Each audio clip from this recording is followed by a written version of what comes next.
Good morning, friends. Welcome to the ninth weekly lecture of our program Samachar Manthan. And this week also we have around 13 to 14 mains topics and we have around 20 prelims topics. So the first topic for this week, actually this was a topic for last week, but somehow I kind of skipped it, so I am doing it this week. And the topic is Imran Khan's victory in Pakistan. So I'll not give you notes for this because you don't need notes. Actually, most of the things I will tell in the lecture, things which are important for UPSC perspective. So, as you know, that Imran Khan, the great Imran Khan, who was the cricketer, he won the elections in Pakistan, and he will be taking oath on the 18th of August. So, what I will discuss is the reasons why Imran Khan won and what would be the impact of his victory on India Pakistan relations. So, before that, we should understand the political scenario in Pakistan because we need to understand how things work in Pakistan. Only then you will be able to understand the other things.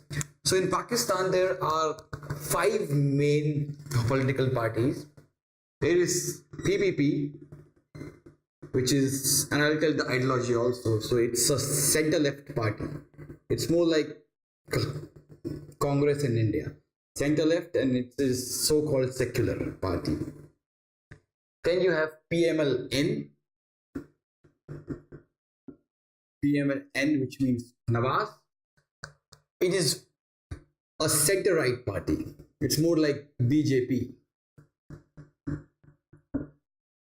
It started as conservative, but now over the years, Nawaz Sharif has become more, and his party has become more secular, and they are taking, like last year they also gave holidays for Holi, so they have started to shift towards from conservatism to more of secularism. Then you have MQM, which is Mutahida Qawmi movement. So this is a party of Muhajirs. Muhajirs are those people who migrated from India to Pakistan, and most of them they went to Sindh. So in Sindh area, there are 3-4 main ethnic groups. So we have Muhajirs, we have Sindhis, we have Pashtuns, and we have Baloch. So this party is basically a Sindh-based party, and in Sindh it represents the Muhajirs. Its leader Altaf Hussain is in self-exile in Pakistan, in UK since 1992 because he has a number of arrest warrants issued in Pakistan. So from UK he manages this party. So MQM is more of a center-left and it professes secularism. Actually, it is one of the very few party which has demanded that Pakistan should be transformed into a secular republic. The constitution of Pakistan should be changed and it should be secular. Then we have the other two parties, which is Tehreek-e-Insaf. This is a party led by Imran Khan. And this is also a center-right party. So, and then you have MMM, which is technically a party of mullahs, and its full name is something like Majlis-e Mutahida, something like that. It's led by Maulana Fazullah, and it never receives more than 5 to 6% votes. So it's a weak force. It's not a very strong force, and its ideology is completely right wing. So these are the five main political parties in Pakistan. There are some regional parties also, some provincial parties also, but at the national level, these are the five parties which win the maximum number of seats. So in this election, the fight was between PPP, PML and Tehreek-e-Insaf, and Tehreek-e-Insaf won the election. There are 4-5 reasons why Imran Khan won.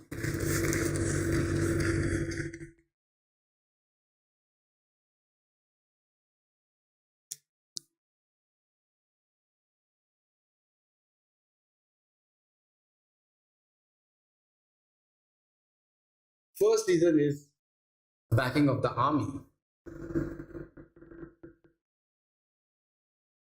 So actually, army, Imran Khan is technically a blue eye boy for the army because he has shown, an anti-US stand. He has shown sometimes pro-Taliban stand. He has shown many times anti-India stand, and the army and the majority of people in the army in Pakistan, they also think the same way. So they believe that Imran Khan is the kind of anti-West leader that we require, because see, Pakistan has been the alliance partner of US in the action against the ISIS and the Al Qaeda, but the sympathies of most of the people in army is very, very anti-US. So they believe that Imran Khan is a leader which can take anti-West policies, and this is what most of the people in the army wants. So army has actually backed him from last 2-3 years. There was a big protest which he did against the Nawaz Sharif regime, and army completely backed him. There has been incidents, there have been evidence, there have been allegations that army has also played role in rigging the elections, and some way he got this terrible thing.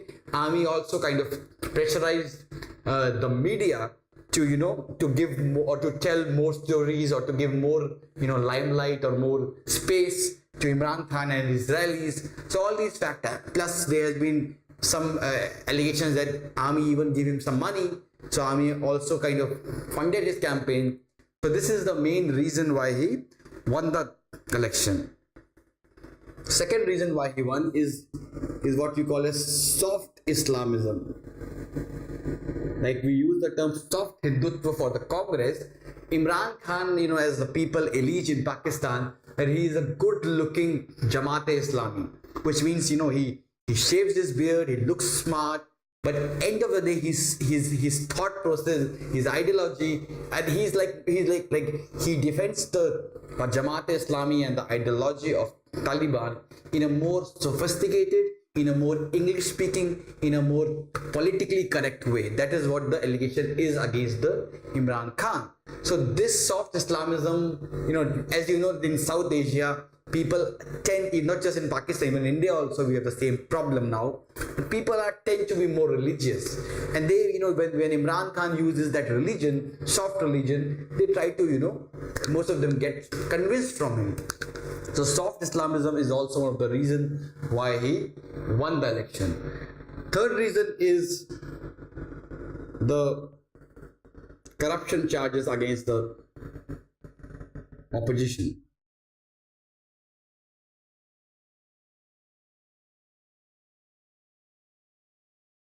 So the other two main competitors, PPP and PML Nawaz, both are facing corruption charges. So you have the Panama paper, his name came and then he was sacked by the judiciary. Asif Ali Zardari, everybody knows that he's called as Mr. 10%, which means that when he was a minister, he used to take 10% for every deal. So like in India, this Aam Aadmi party, how it emerged?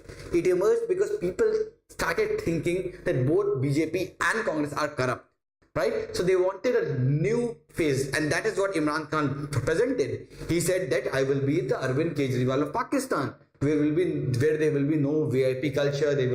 Everybody will live simply. I will take strong action against those who are involved in corruption. I will do land reforms. All these things had a good connect with the masses, and they said that we already have tried both of them. Let's give him a chance this time. So this is also one of the reasons why he won. And fourth factor is economy of Pakistan. So Pakistan's economy is really bad right now. There have been reports that it's gonna go bankrupt if things will not improve in the next few years. So economy of Pakistan, the oil prices, the inflation, the general level inflation, the shortages, the load sheddings, all these also motivated people to vote for change. Now let's look at the impact on India, impact of Imran Khan's victory on India. So there have been two schools of thoughts in India about whether his victory is good for India or it's bad for India. So let's talk about the pessimistic opinion first. So this says that, see, whether it's Nawaz Sharif, whether it's Zardari, whether it's Imran Khan, whether it's XYZ, they say that, it's not just they say, actually it is also my view, that in Pakistan, the relationship with India is decided not by the civilian government but by the army. So Nawaz Sharif in 1999 wanted to improve relations with India. Parvez Musharraf sent the Mujahideens in Kargil. Asif Ali's Hardari wanted to improve relations with India in 2008 when he talked of new building and everything. After his speech, 1 week after the speech, Pakistani army trained and sent these people for the 2611. So ultimately it is the army in Pakistan who is the sole body which decides whether we want to improve relations with India or not. Now Pakistan army, as you know, it's not like Indian army, it's very powerful. And Pakistani army, it's not in their self-interest to improve relations with India, because ultimately Pakistani army has created a kind of aura around themselves, you know, the kind of the bungalows, the expenditure and all. They have created an aura about themselves that we are in danger, we could be attacked by India anytime. So their existence is only based on propagating anti-India feelings. Why would institutions, or why would an institution whose existence is based on anti-India think that if anti-India feelings will not be there, people will start questioning, you know, the government, why are we spending so much on the army? Why are these army people given so much facilities? Right? So therefore, it's in our self-interest to keep things tickling in the border. It's in our self-interest to kind of ensure that you know, the relations with Pakistan, the relations with India are always hostile. So ultimately, it is the army which decides. An army will never decide, or army will never want that India should or Pakistan should have good relations with India, and that is what is the problem. So whether it's Imran Khan or it's any other person, things gonna not improve till army will not decide that we want a good relations with India.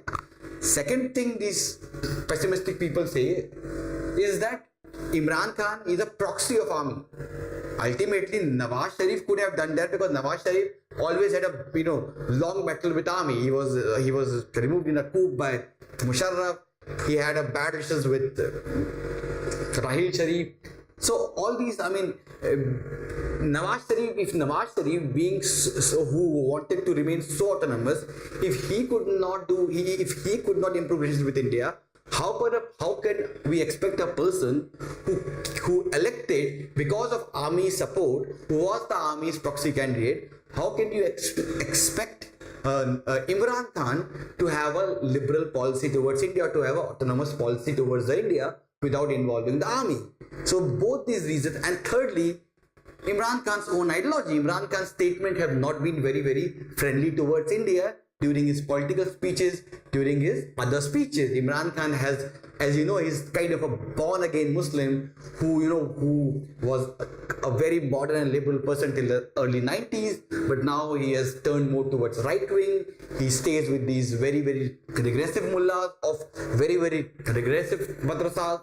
So his whole political ideology does not favor or does not give us any evidence that he's gonna take any positive stand towards India. So this is the pessimistic opinion about Imran Khan's victory. Now we have optimistic opinion. This opinion says that Imran Khan is after probably Zulfikar Ali Bhutto, after probably 30-40 years, Pakistan has got a civilian charismatic leader. They believe that Nawaz Sharif and Benazir Bhutto, people, did not have trust on them because they were corrupt. They were, they did not do things for the people. That's why people were a little bit suspicious about them. But Imran Khan is a very, very charismatic leader, and he's a powerful leader. He's a powerful leader. He's like, we have Bhaks in India, we have Imran Bhaks in Pakistan. So he can take a stand. He can, being a powerful person, he can, if he takes any positive visions with India, he will enjoy the credibility because people will support him, because people love him. So they say that being a charismatic and credible leader, he will receive people's backing if he will take some positive stand against India. Therefore, they say Imran Khan is good for India if he has guts to take any positive stance against or a positive stance for India-Pakistan relations, because he is a person who is loved by the people. So you have, I mean, there has been this theory that one expert has said that BJP is in a better position to improve relations with Pakistan than Congress, because, and if you know that during the Vajpayee time, the relations between India and Pakistan improved. He started the peace process. It is because the BJP supporters, most of them, they are the person who are the most high or most vilified trolls. So most of the right-wing constituency, if suppose Modi improves relations with Pakistan, all these, far-right lobby, they will back him, because ultimately he is their god. Right? If a Congress will take a same step, they will kind of vilify them. So therefore, a right-wing political party is always in a better position to take ambitious, to take more risky, to take more positive stance towards improving relationship with a hostile nation. So this is what they say, that both Modi and Imran Khan are strong leader. They are loved by the people. They are right wing. They have all the people who who everybody expect that they will go and protest. They will back him if they will start any peace process. Therefore, it's a good position for India and Pakistan that they should talk and they should improve the relations. Now we have the balanced opinion. And this says that, see, we have to realize the reality that we have to involve army in if we want to improve peace with Pakistan. Because till now, what the problem we have is that we have never considered the Pakistani army and the ISI as the stakeholder in the peace process. So therefore, and this is the reason why no peace talks have succeeded. So they say that along with Imran Khan, we should also talk with the army and the ISI. We should also involve them in the peace process. We should make them convinced that, see, ultimately fighting is not in the long-term interest of both of us. So when army will be involved, probably there are better chances that the peace process would succeed and it will reach a logical conclusion. So it ends the first issue of the week, which is Imran Khan's victory in Pakistan. Let's move to the second issue of the week, which is Johannesburg Declaration. Let's complete the IR topics first, and then we will move to the other topics.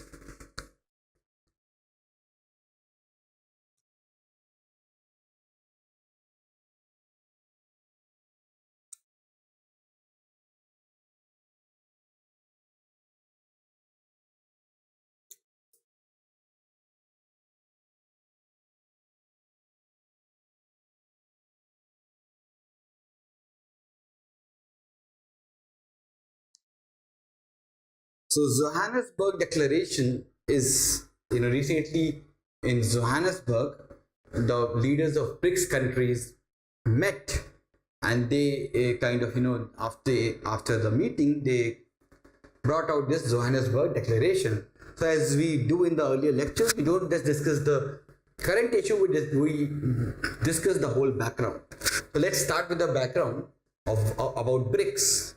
So what is BRICS? So this issue is important for your mains and your prelims, because they can ask in prelims when it was established, when it was the first summit, where it was the first summit. All these things you need to take a note of. So BRICS was started. It originated in 2008, but the first summit of BRICS was in 2009. So it was a term which was given by Jim O'Neill of Goldman Sachs in 2001, and it said that these four, he did not say BRICS, he said BRIC. These four countries by 2050, they will be the leading powers of the world, and they will be the most industrialized power of the world. Therefore, he gave the term BRICS. So what prompted the need for the emergence of BRICS? Why did BRICS emerge?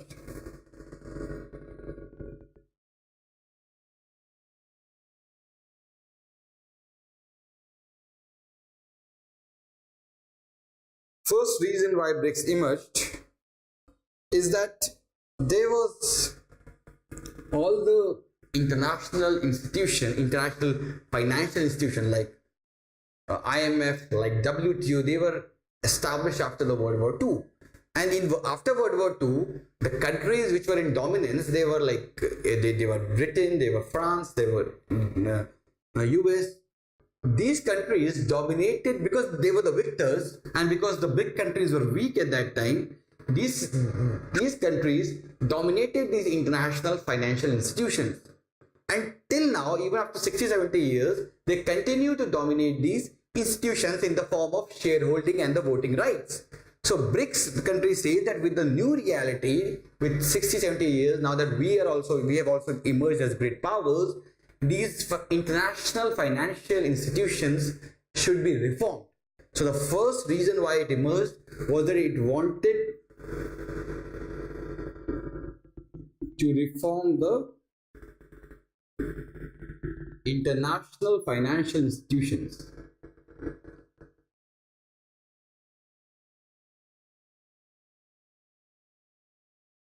This is the first reason. Second reason was the financial crisis of 2008. So BRICS countries wanted to cooperate with each other.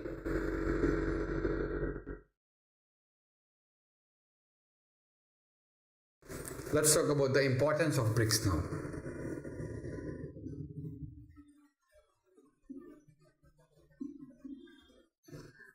First importance is economic.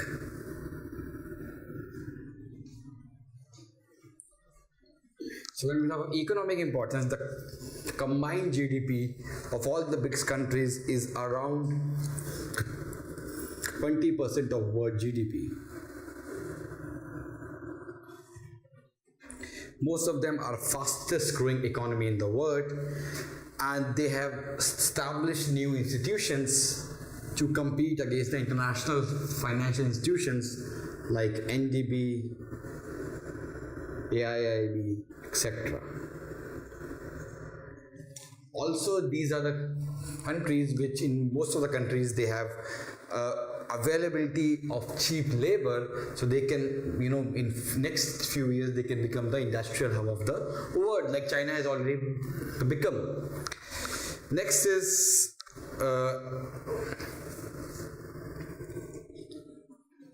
political and military clout.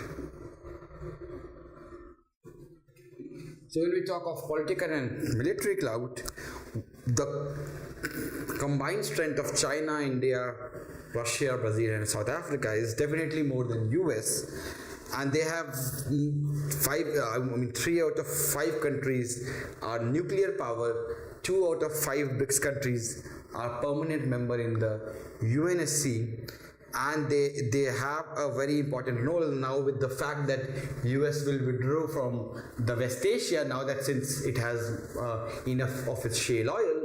It will be responsibility of the BRICS countries to maintain security in the West Asia, in the most disturbed West Asia region. Third is demographic. When you talk of demographic, they account for like 40% of the world's population.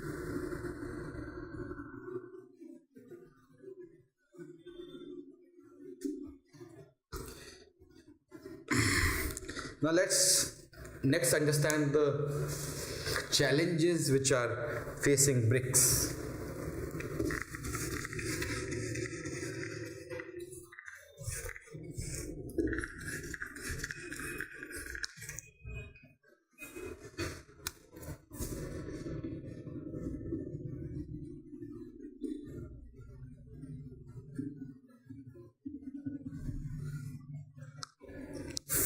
First challenge is that there is competition among the BRICS countries itself.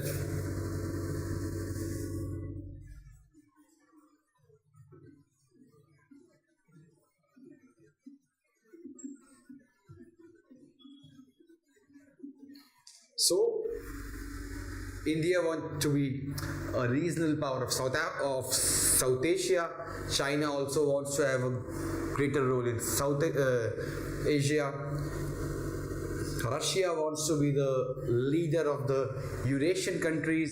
China also wants to have, also wants to improve its say in that region.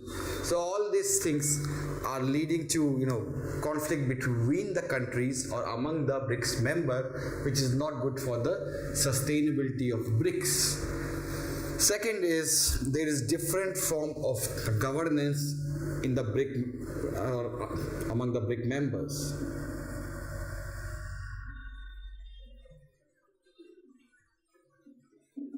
So we have India, South Africa and Brazil who are democratic. We have China and Russia who are, China is and Russia are, democratic for the sake, but basically they have a strong leader or one party system.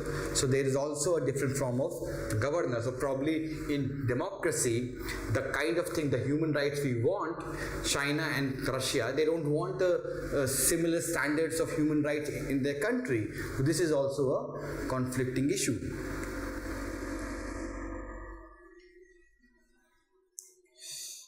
Next is trade conflicts.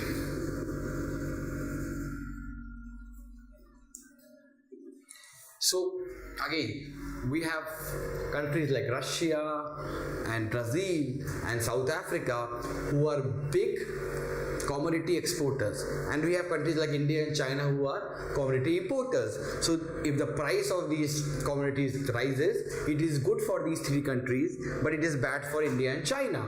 So this is also a kind of a conflict that there will be lack of consensus on these issues, because some countries have a different interest or different economic interest, and some of the members have different economic interests.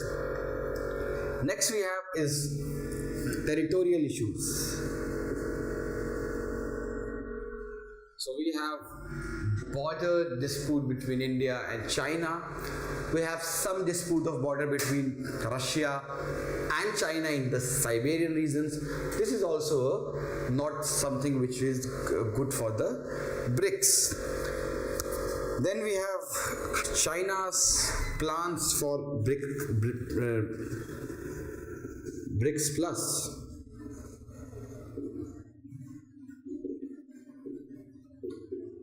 So BRICS Plus means that China says that we should involve other developing countries in our summit. So China is thinking that to include that BRICS should include Pakistan, Mexico and Sri Lanka in the expanded version of BRICS. But India is not really happy with that, because any entry of Pakistan means that the bloc will be a useless bloc, just like the SAARC. So that's why India is opposing the entry of Pakistan in the BRICS.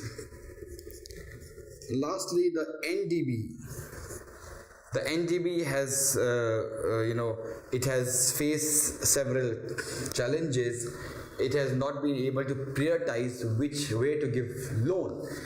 Also, there is one more challenge, which is that South Africa, Brazil and Russia have witnessed economic slowdown in last few years. So the whole idea of BRICS is under threat, because BRICS was, it was when it was founded, it was the group of leading emerging economies of the world, those countries which are growing really fast, which will be industrial powerhouse in next few years. But since half of its members have started to stagnate, the whole idea of BRICS has come under the question. Now let's look into the achievements of BRICS. What has BRICS achieved in last 10 years or 9 years since its existence?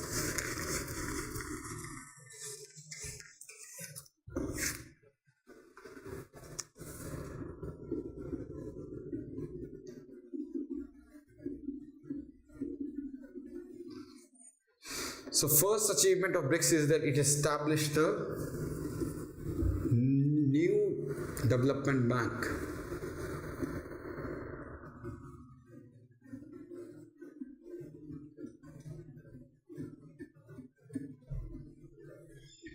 So new Development Bank was established to break the monopoly of IMF and the World Bank, and it has equal shareholding, so all the members have equal shareholding, and they lend to BRICS countries and to the other countries of the South. The idea of NDB is to break the monopoly of the Bretton Woods institutions, IMF and the World Bank.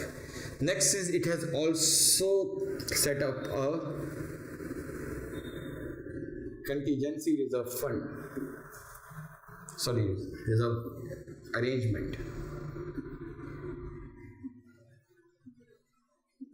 So this has also been set up because, and the idea is to solve the short-term liquidity crisis that the countries have. Like we had in 1990 when we had balance of payment crisis.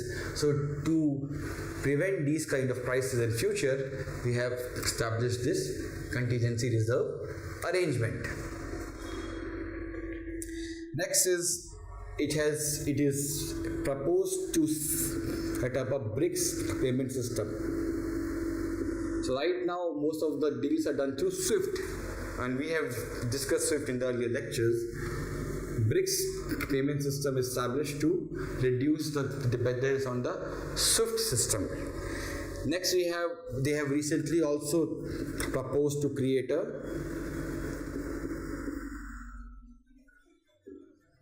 BRICS credit rating agency.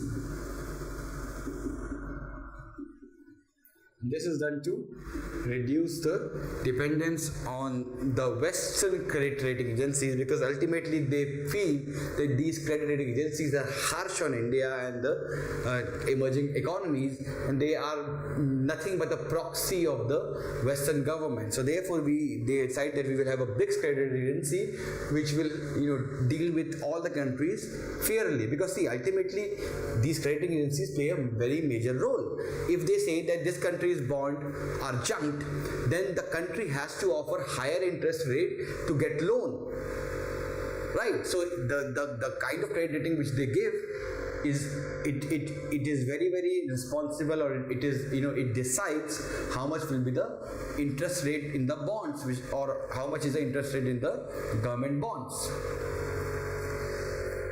Next is after BRICS, the trade between BRICS members have increased.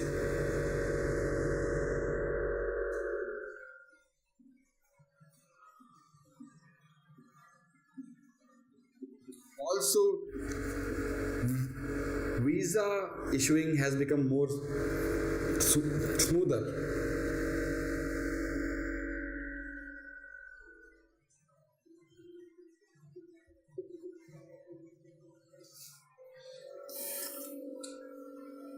Let's now look at the failure or things where the BRICS have completely failed.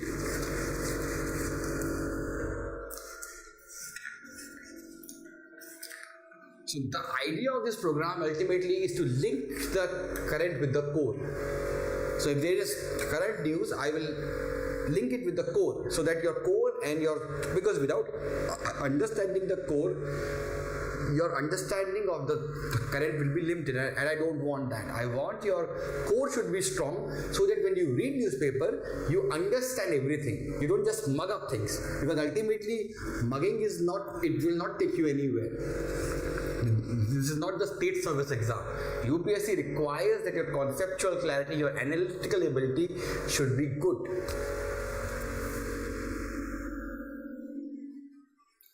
Next is failures.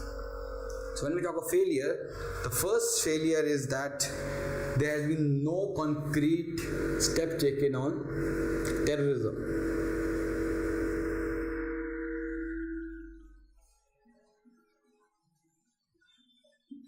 They have not taken any, they have not signed any agreement or any, kind of agreement or any MOU on terrorism. Next is that though it promotes, in every summit, all the leaders will say that they want to promote a rule-based order, but one member of BRICS countries, China, is breaking all the rules, and it is showing aggressiveness in the South China Sea in the last few years, and BRICS has failed to stop China from doing that. So next thing is that in its saying and its activity there is difference.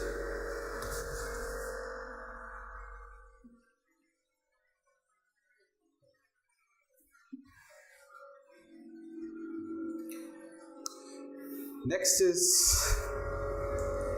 that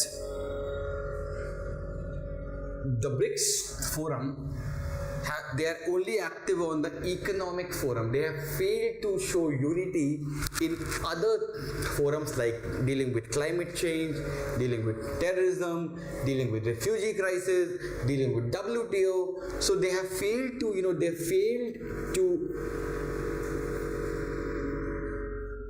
present a united front in these international forums.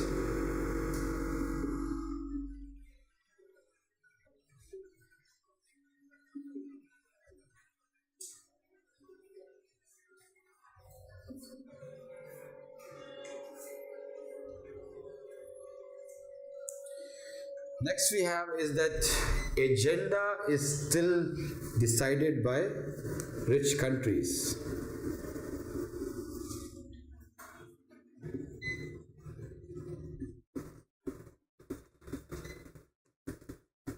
So now G7 has been replaced by G20 as the leading, kind of a premier forum for global economic governance. But agenda of this meeting is set by the powerful countries, the US, the France, the England, the Germany, the Japan. They are not set by the BRICS countries. And lastly, Africa is not represented. So BRICS countries claim to represent the whole South, but in all the reforms of IMF and World Bank. So there have been IMF World Bank reforms where the shareholding of India and other BRICS countries have increased, but the shareholding of South Africa and other African countries have remained stagnant, and none of the BRICS countries raised voice against this injustice. So more or less, when you claim to be leader of the developing world and you don't say a word when a continent is underrepresented, then it somehow it shows that you are not really serious about what you preach. Let's now move to the contemporary issue, which is the BRICS summit of 2018. Let's now talk about the BRICS summit 2018.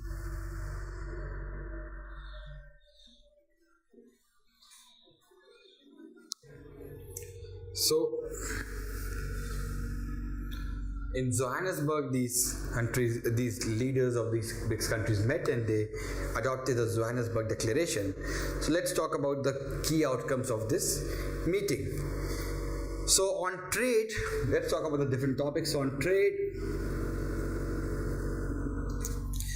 the leaders of these BRICS countries, they framed a deliberation against the US President Trump's unconventional approach on world affairs, and also on increasing protectionism of the US. So because ultimately all these BRICS countries are dependent on trade. Trade is a very important trade is a very important component of their economy, and the protectionism policy of Trump is hurting the economies of all these countries. It also said that a trade war between the major economies should be stopped. And it said that instead of bilateral, instead of regional trade agreements, we should give WTO chance. So it called for it back multilateral trading based on WTO. Next, it talked of industrial revolution. It talked of fourth industrial revolution.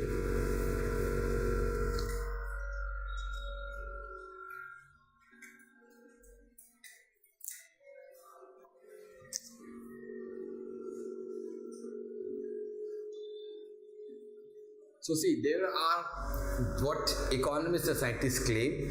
There are four kinds of industrial revolution in India. The first industrial revolution emerged in 18th century in Britain, where it was linked by, or it was led by these cotton textile goods, these machine made goods. That was the first industrial revolution. Second industrial revolution was between in early late 19th and early 20th century, when the industrial revolution was led by the steel, the iron industries, the steel industries, the aluminium industries, the capital goods industries. So this was led by these industries. The third industrial revolution was in 1980s, when it was led by the IT, the computer, all these things. The fourth industrial revolution will be led by the unconventional technologies like the big data, the Internet of Things, the artificial intelligence, all these recent developments. It will be led by these things. So this will be called as fourth. This is called as the fourth industrial revolution. So BRICS countries have said that they will commence the full operationalization of the BRICS partnership on new industrial revolution. And it also said that it aims to maximize the opportunities and address the challenges which will arise from the fourth industrial revolution.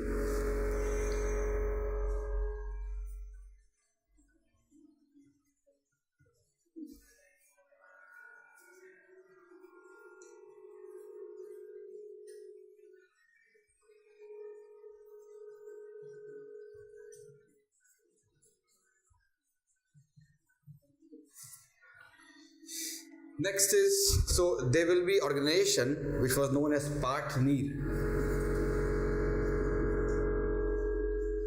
and this organization will be established, and this organization we will engage with the private sector and the young innovators who are working at the cutting edge of the technology. Then next is the business. So with respect to business, it said that BRICS Business Council, which has been established, and it has been actively enhancing trade and economic cooperation. With respect to development,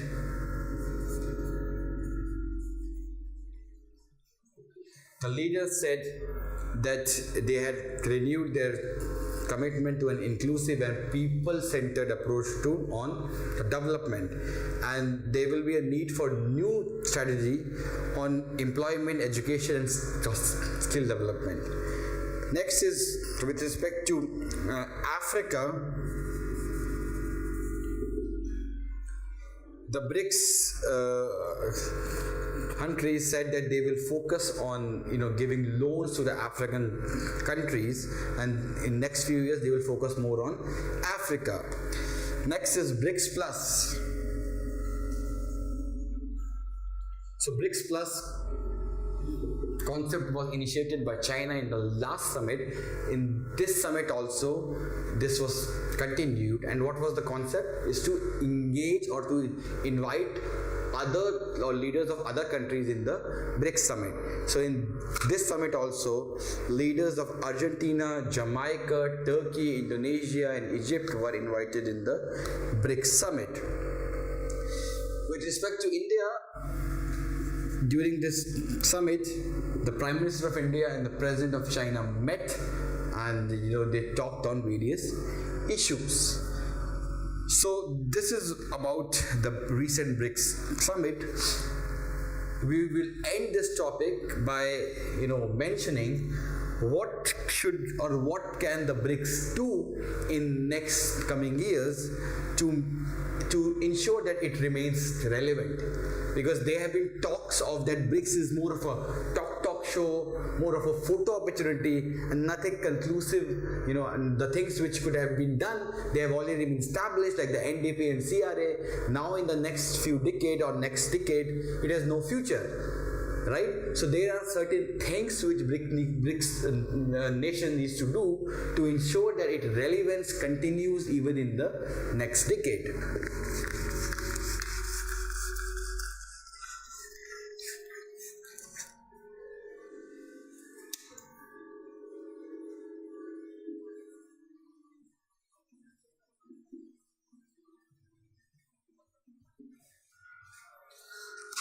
So first is they should do realistic assessment.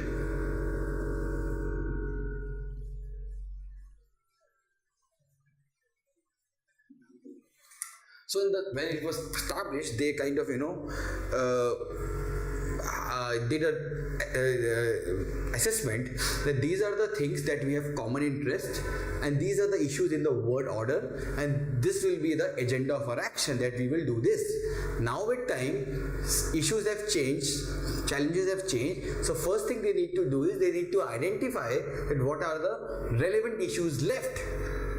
What are the relevant issues left which are of common interest of all the BRICS countries, and how to reach and how to discuss and how to solve that issue. So the first thing is that they should do a realistic assessment. Second thing is that they should create additional BRIC institutions.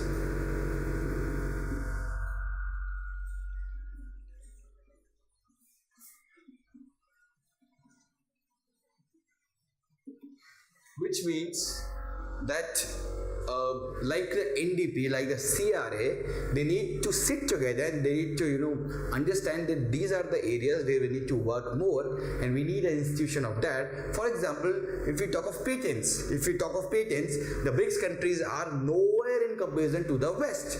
So like NDP, they could establish a research institution, a BRICS research institution, which can increase or give boost to the research of these countries, right? Because the problem is that we tried to use the Western research to solve the indigenous solutions. Since the Western research is based on a different context, 9 out of 10 times it does not work in India. So that is why we need we need to create additional BRICS institutions. Third thing we need to do is that we need to expand the remit of our cooperation.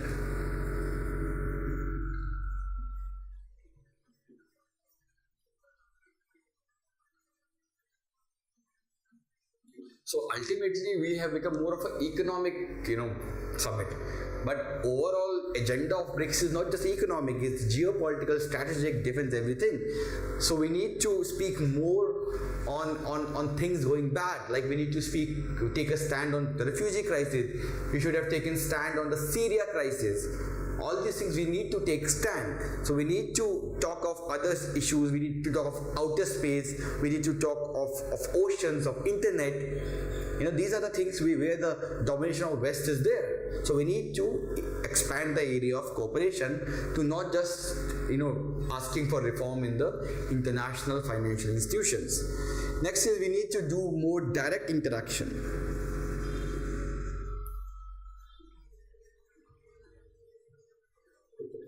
So not just the leaders, but we need to encourage direct,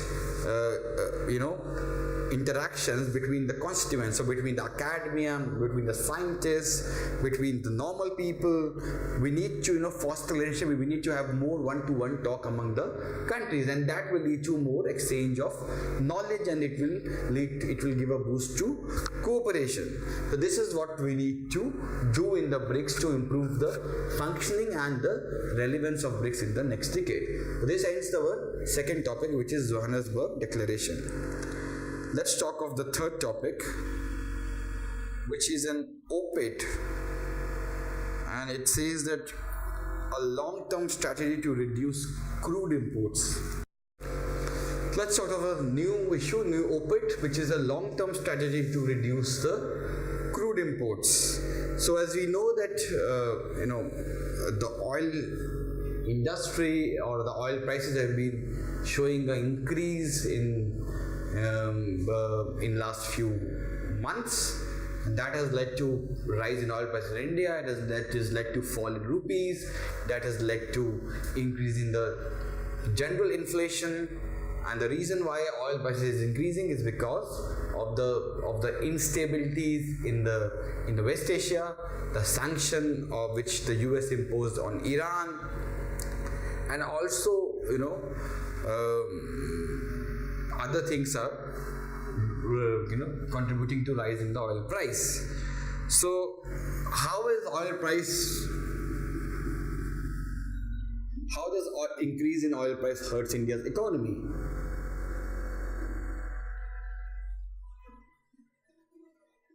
Firstly, it increases the trade deficit, because we are a country which imports 80% of our oil. So when oil prices will increase, the import bill will increase, which will increase the trade deficit, and ultimately it will release the current account deficit. Also, it increases the fiscal burden on the government, because government gives subsidies on kerosene, LPG and fertilizers, and if the prices increase, the subsidy amount increases and the fiscal burden on the government increases. Thirdly, it leads to inflation in India, because ultimately oil is used as a raw material in most of the industries. So when the oil price the cost of good in India increases and we become more uncompetitive, and the people, the consumer, they face the inflation problem. Now, what are the options that what are the short-term options that we have to solve this adverse effect? First option is that we decrease the excise duty.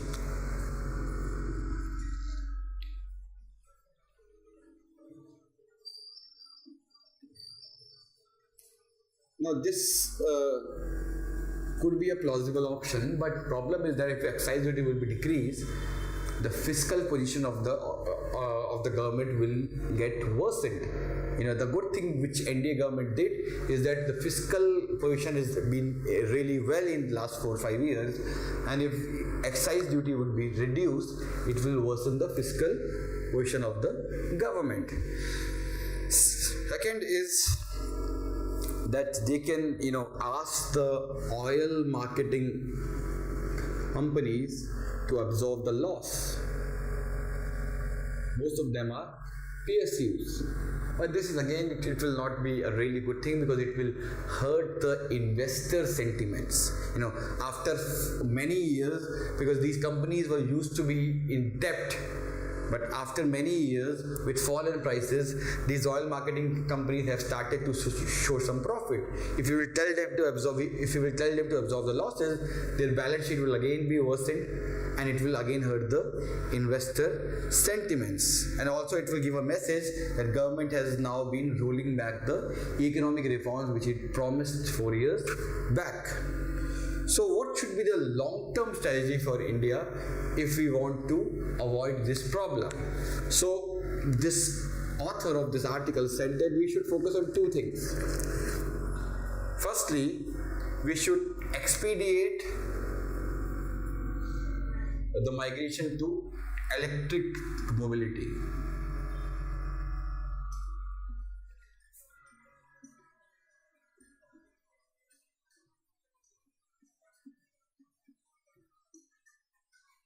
This means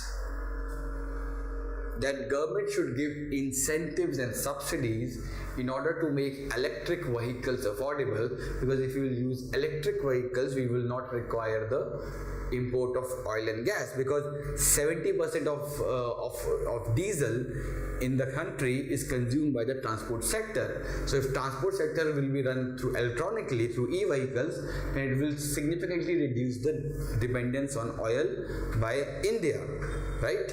So it says that the government has started to give 60% subsidy in terms of electric bus, but what we need to do is, along with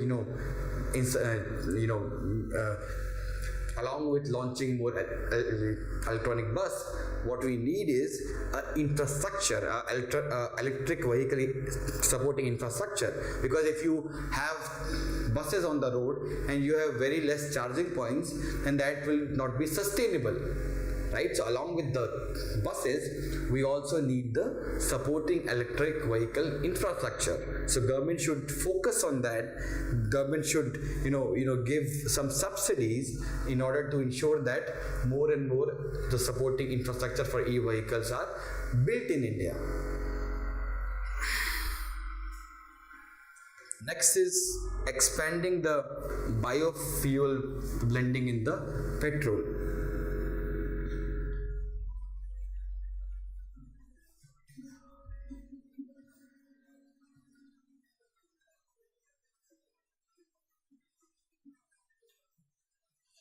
So government has, as you know, a few years back, it said that 5% of petrol will be blended with ethanol. But the author says that for ethanol, you require to grow sugarcane. And sugarcane, as you know, we are facing a water crisis. So we will solve this crisis, but then it will give birth to another crisis, which will be the water crisis. And that is even more dangerous.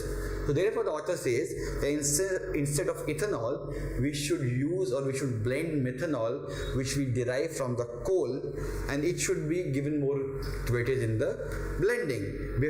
And also along with this, we should also increase or focus on increasing the production of biodiesel, and that can be augmented by making Zatropa farming, which is a plant, more productive through genetic modification. So these are the things that we require. So they say that if we do this thing, then we could save up to $18 billion every year in terms of foreign exchange. It says that saved money could be used for building infrastructure in India, could be used to finance infrastructure in India, could be used to increase expenditure on health and education, which will be more productive. So this ends the third topic, which is long-term solution to end India's import. Let's move to the next issue, which is Lok Sabha passes a bill on rape of girls.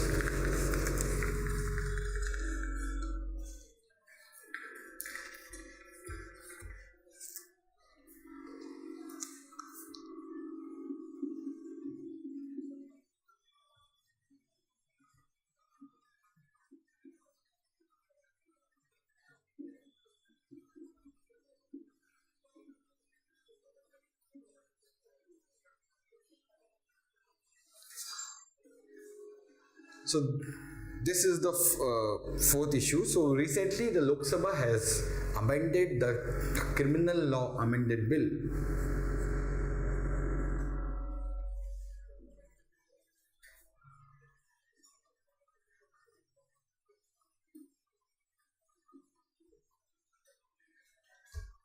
And the new law says number of things. Firstly, if you are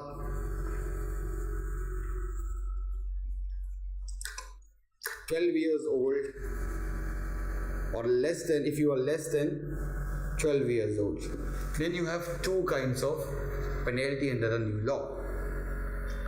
First is that if you are raped, if you are raped, then you have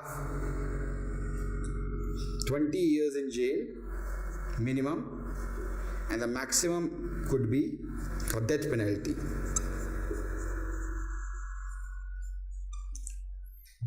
This is for a girl who is less than 12 years old and she is raped. Now, second criteria is if you are gang raped. If you are gang raped, then the minimum punishment is life imprisonment, and the maximum is death.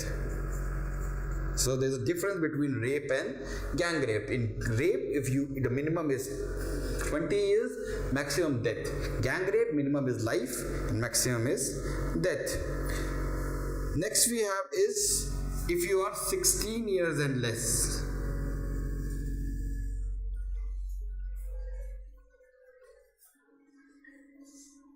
So if you are between 12 to 16 years, in that case, the minimum is 20 years of rigorous imprisonment or rigorous imprisonment, and the maximum is life imprisonment if you are raped.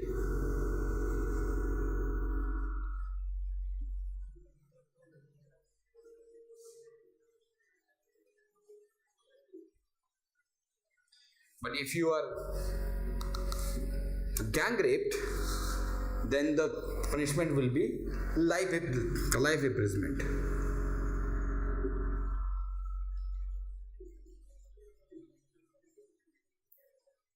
So if you are 12 and below, maximum could be death. If you are between 12 to 16, maximum could be life imprisonment and minimum is 20 years. Next is that the bill also provides for investigation of rape cases within 2 months from the registration of the FIR. Also, now there is no provision of any anticipatory bail for those who are charged with the crime of raping girls who are below 16 years. So no provision of anticipatory bail.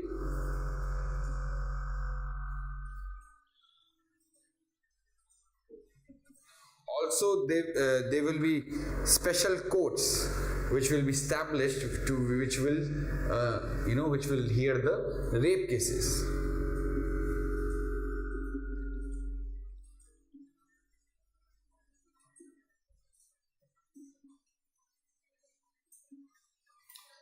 So these are the 2-3 things which needs to be or which this bill provides for.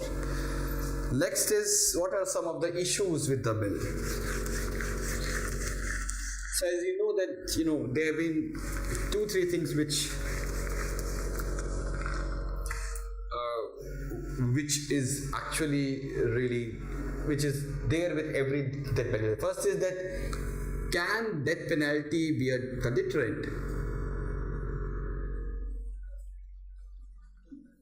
Well, we have death penalty in murder cases, but has it reduced the incidences of this thing? And if you give rape, see, there is this logic of this, that if the person who commits rape, if he will be given death penalty, what he will do is that it will motivate him to murder that girl after raping, because he knows that if this girl will complain in the police station, I will get death.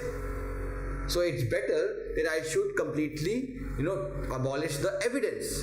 And how could you how could you eradicate the evidence?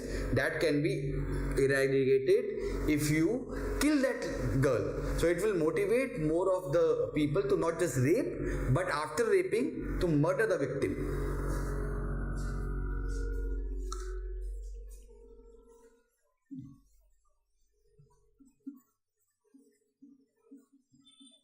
Because when you say that rape and murder have equal punishment, right?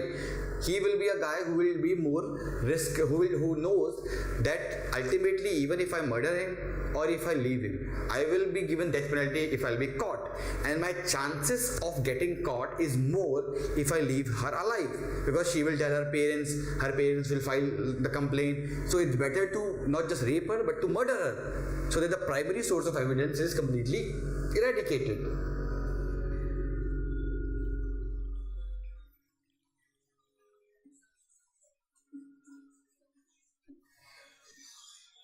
Second is that it is unfair to the young boys.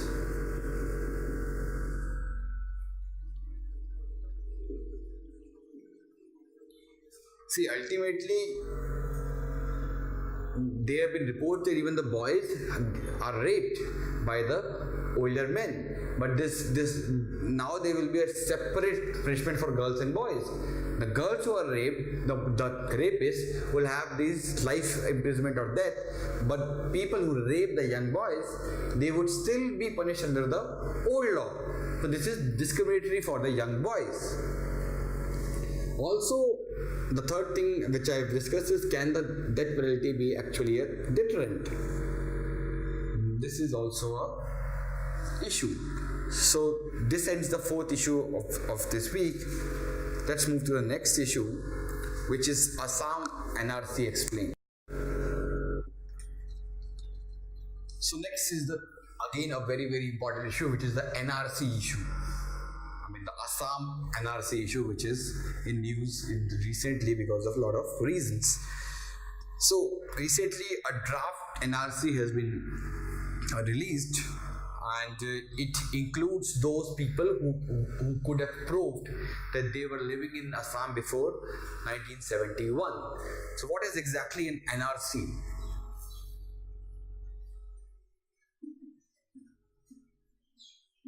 So NRC it contains a list of Indian citizens in Assam. So the first list was published in 1951. Now it is being published now. It will tell who are exactly the citizens in Assam and who are the foreigners in Assam. So why is NRC being updated in Assam?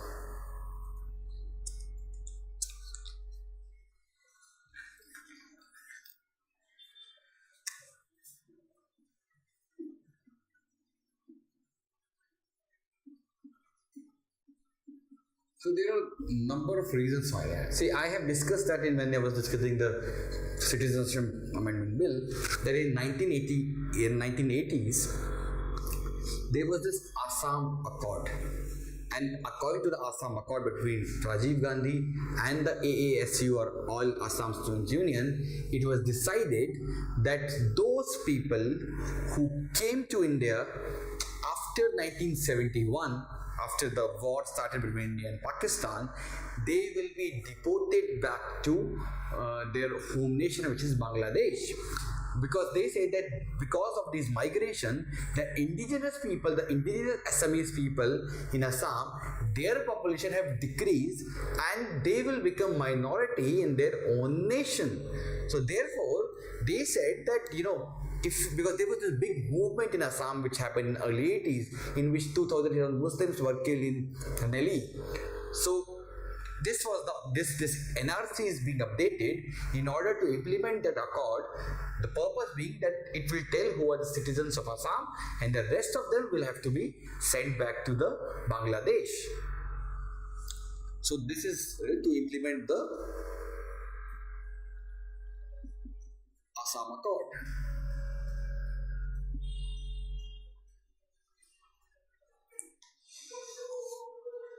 Next is, who is the citizen in Assam? See,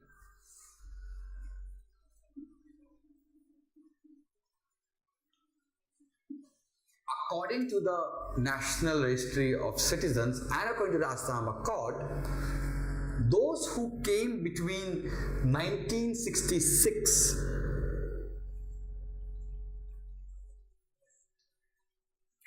till 1971, and the date is 24th March. They are citizens after staying in state for 10 years. So after they have stayed in Assam for 10 years, they will become citizens of Assam, they will get the voting rights. But those who came after 24th March, now I will also explain why this date 24th March is there. They are not the citizens of Assam and they will be deported back to Bangladesh.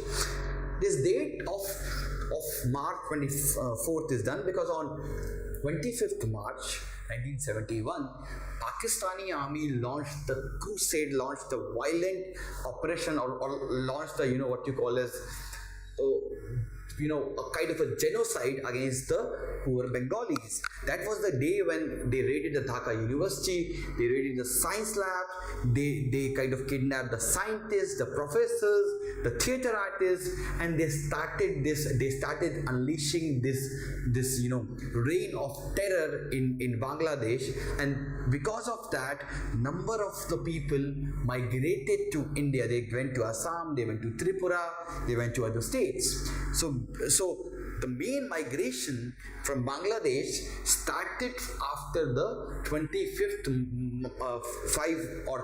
after the 25th March action of the Pakistani army against the Bangladeshis or against the people of East Pakistan. That is why this date is said. They say that those who are before that, they are the citizens, but those who came after that, they will be deported back.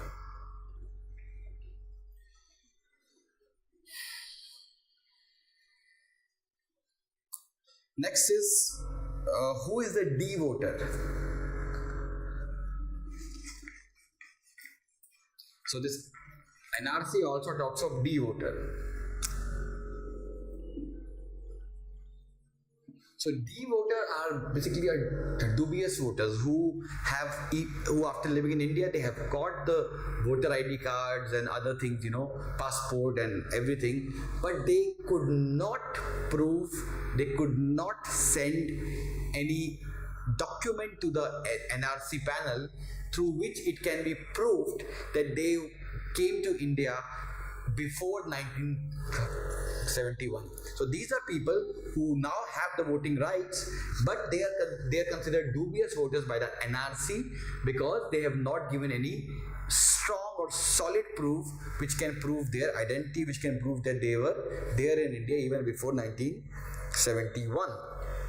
So according to the NRC, the D voters will be tried by a special tribunal under the Foreigners Act, and if they fail to give any conclusive proof in that tribunal, they will be sent to the detention camp and which are kind of a jail, and from those detention camps they will be deported back to Bangladesh. And what will happen to those excluded 40 lakhs people? I mean, there were 40 lakhs people who have been excluded from this.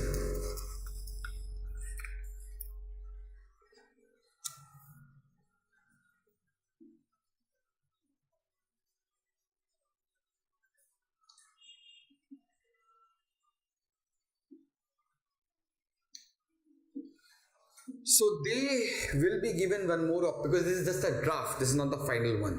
So they will again be given opportunity to submit their documents which can prove that they were there before 1971, and this document will then be again verified by NRC. They will either be accepted or rejected.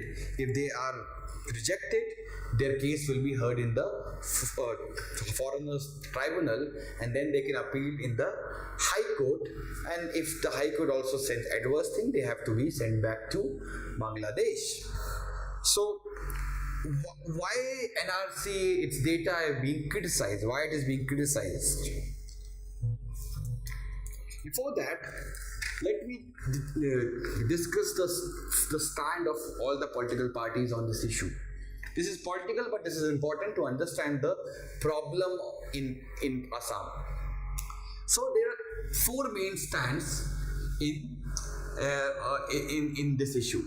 First is the stand of Assam Gana Parishad, which was leading the AASU, which signed the Assam Accord with the Rajiv Gandhi government. The AGP, which is a local party which claims to be the party of the Assamese, the Ahoms, they say that all the foreigners should be sent back to Bangladesh, and all the foreigners include not just Hindus or not just Muslims, but also the Hindus. So any foreigner, any Bengali, they are actually against the Bengalis. They say that Assam should be for the Assamese people. So all the Bengalis should be sent back to, irrespective of their religion, should be sent back to Bangladesh.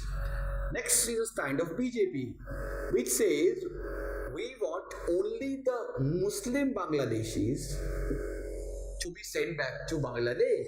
And India is a natural place for the Hindus. Therefore, the Hindu Bengalis, we will not send them back because they will be persecuted in Bangladesh.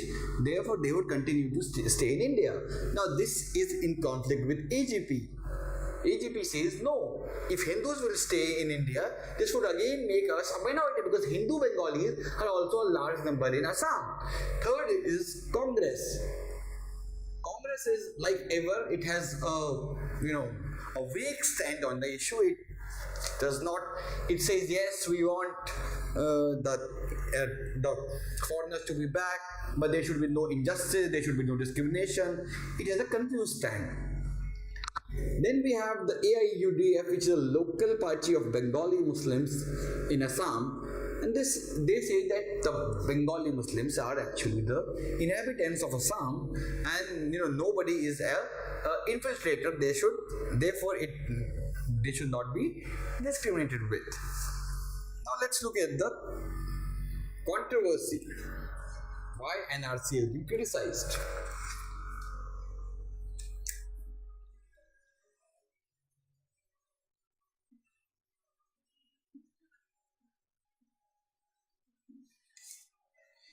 So, many claim that the validity of 1951 NRCs is incomplete. I mean, the NRC of 1951 is incomplete.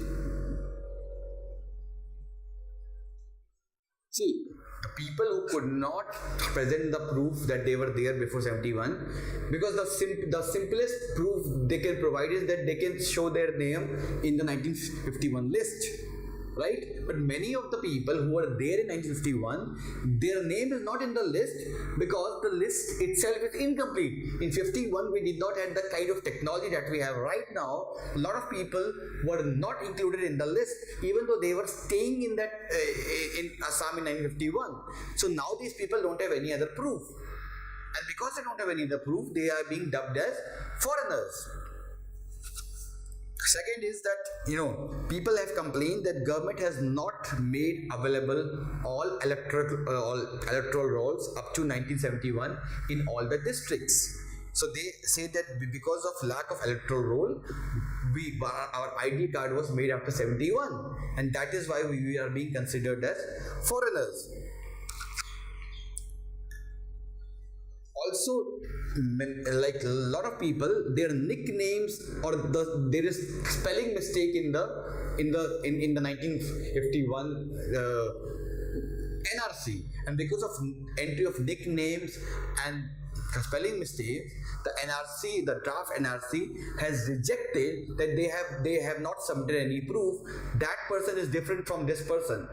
So they have also rejected the claim of this person. So suppose my name is Abdul Haq, but my nickname is Sunny, and if in the electoral roll the name which is written is Sunny, then I am saying that the NRC will say that you say that your name is Abdul Haq and the name there is Sunny, then you are not the same person.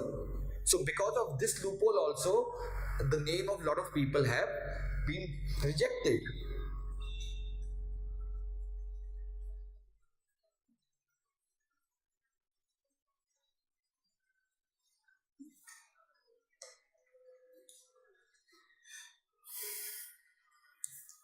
Third is that a large number of indigenous people who used to live in forest in 1951, but now they have been integrated, their name has also not been in the list. So would you send the indigenous people to the Bangladesh? That is also an issue.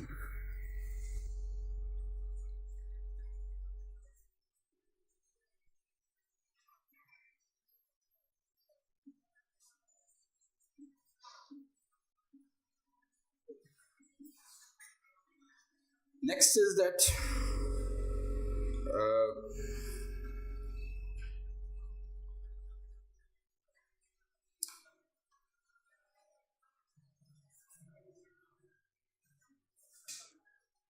So this is why NSA is being criticized. Next, we'll talk about the challenges in the implementation of NRC.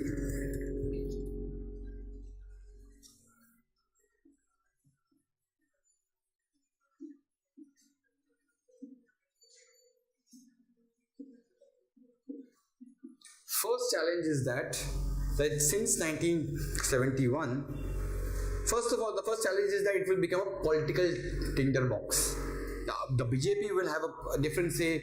The Assam as the AJP will have a different say. It will become a political thing, and that would hurt the social and communal unity in Assam. And now we know that after many years, Assam was a very disturbed state. Now this has a potential to again make Assam a disturbed state, because many voices will have many different views, and it could give boost to the separatist movement in Assam.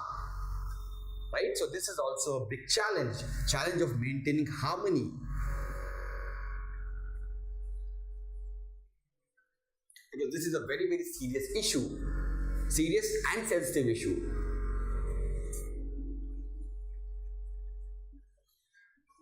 Next challenge would be on where will you send those 40 lakhs people? The Bangladesh has clearly said that these are not our people. Why will we take them? Now, if Bangladesh will not take, where will you send them? You will say there is this proposal that they would be given ID cards, but they will not be given voting rights. So they can avail some facilities in the camp, but they will not be given voting rights. That will be an inhuman thing. I mean, if 40 lakh is more than the population of Croatia, which actually entered the finals. 40 lakh people without voting rights in a camp, and since they don't have voting rights, no politician, no bureaucrat will come to take care of them, because they know that they are not a voting body. They will not get their votes. This will lead to a humanitarian crisis bigger than the crisis of Rohingyas. So the practicality and this would also jeopardize our relationship with Bangladesh. Now, if you have read the newspaper, the Maldives has said yesterday that it has told India to take away its personals and the weapons that it has given. Now we have only, to be really honest, we have only Bangladesh and Bhutan who are our friendly neighbors, where we have friendly government. If we will do that, that will jeopardize our relationship with Bangladesh also. It will increase the anti-India sentiments in Bangladesh. So, not just for the IR purpose, the political purpose, the internal security purpose, in all matters, if we think logically, we cannot it will create a tinderbox if we implement this recommendation of NRC, or if you will make these 40 lakh people stateless. This is also my opinion. So my option should be that now that they have come, we should strengthen the border. We should, if there is problem in Assam, what we can do is that we can, shift them to different states. You will take 4 lakhs, you will take 5 lakhs, you will take 3 lakhs. And we should focus that the border should be completely guarded and sealed, and we should ensure that no further infiltration happens in the future. That should be the most pragmatic solution which I can think of.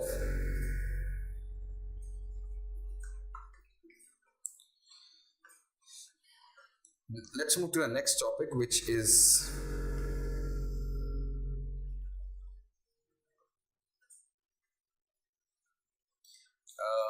MPC raises the benchmark interest rates.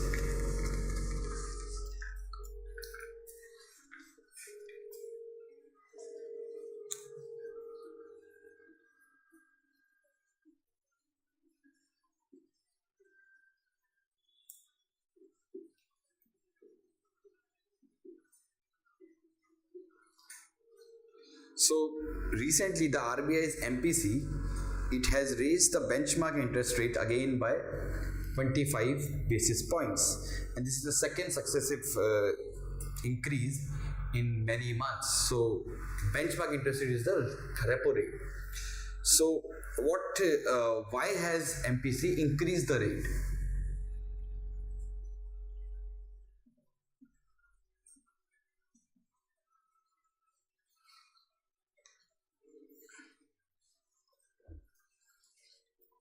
First is increase in oil prices.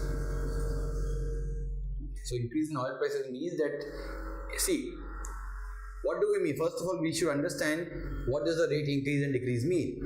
When there is an inflationary problem in an economy, when we are showing signs of inflation, then what RBI does is the RBI increases the interest rate, because when the interest rate will be increased, then your demand will decrease. See, if you talk of demand and supply,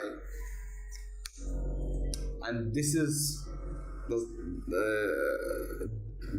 output and this is the price, this is the supply, this is the demand.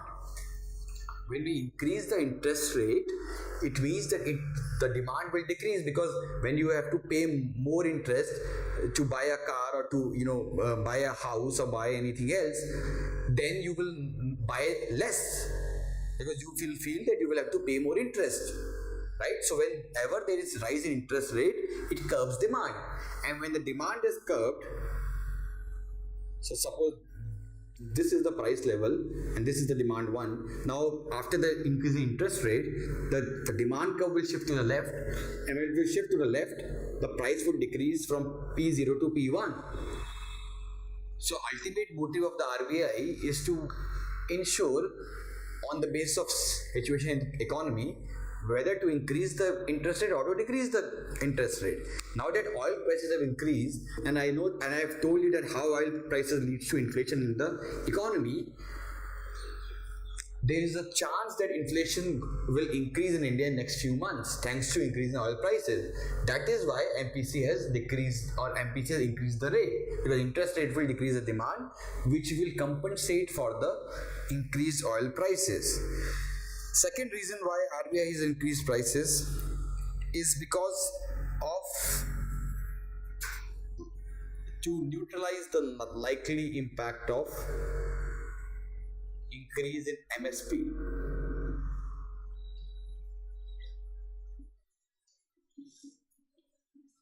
So recently, as I've told, that government has increased the MSP, and increase in MSP is generally linked to food inflation. When MSP increases, food inflation also increases. So this interest rate increase has been done to neutralize the effects of MSP linked inflation.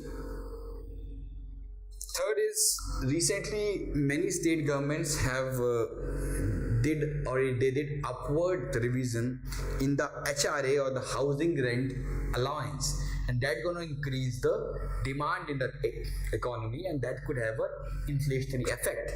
So to neutralize that, they have increased the interest rate.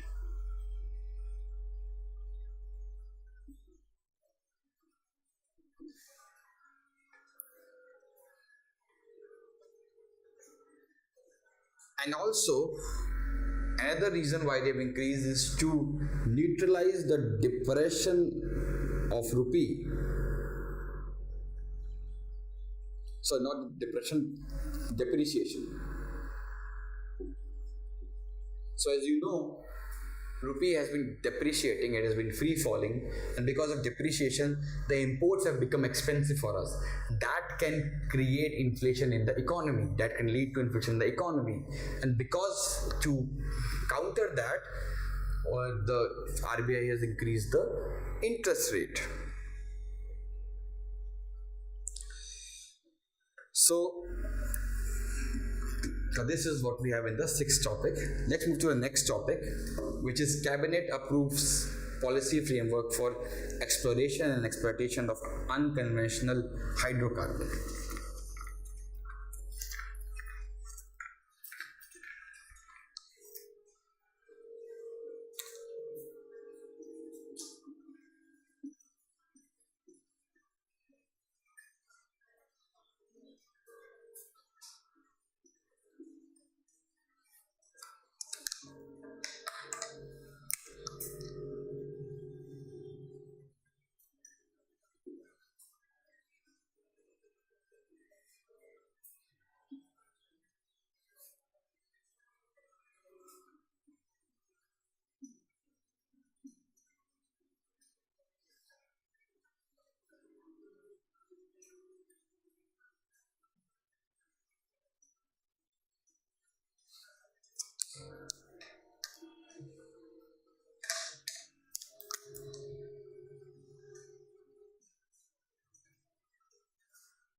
So Cabinet approves the policy framework for exploration and exploitation of unconventional hydrocarbon. So recently, what Cabinet has done, see, as we have discussed in the last lectures also, that in the help we have unified licensing policy, which means that if you get the block, you are in charge of exploration and exploiting any kind of fossil fuel which is inside that. So whether it's coal bed methane, whether it's shale gas, whether it's oil, whether it's gas, whether it's anything, you are the person who is in charge of exploration and exploitation of the deposit. But in NEL or in the earlier regime, you don't have that facility. You are only provided a license for oil and gas. Even if you find that there is a lot of shale gas deposit inside that block which you have been allocated, you still can't do, right? And then you have another thing which is called as coal bed methane.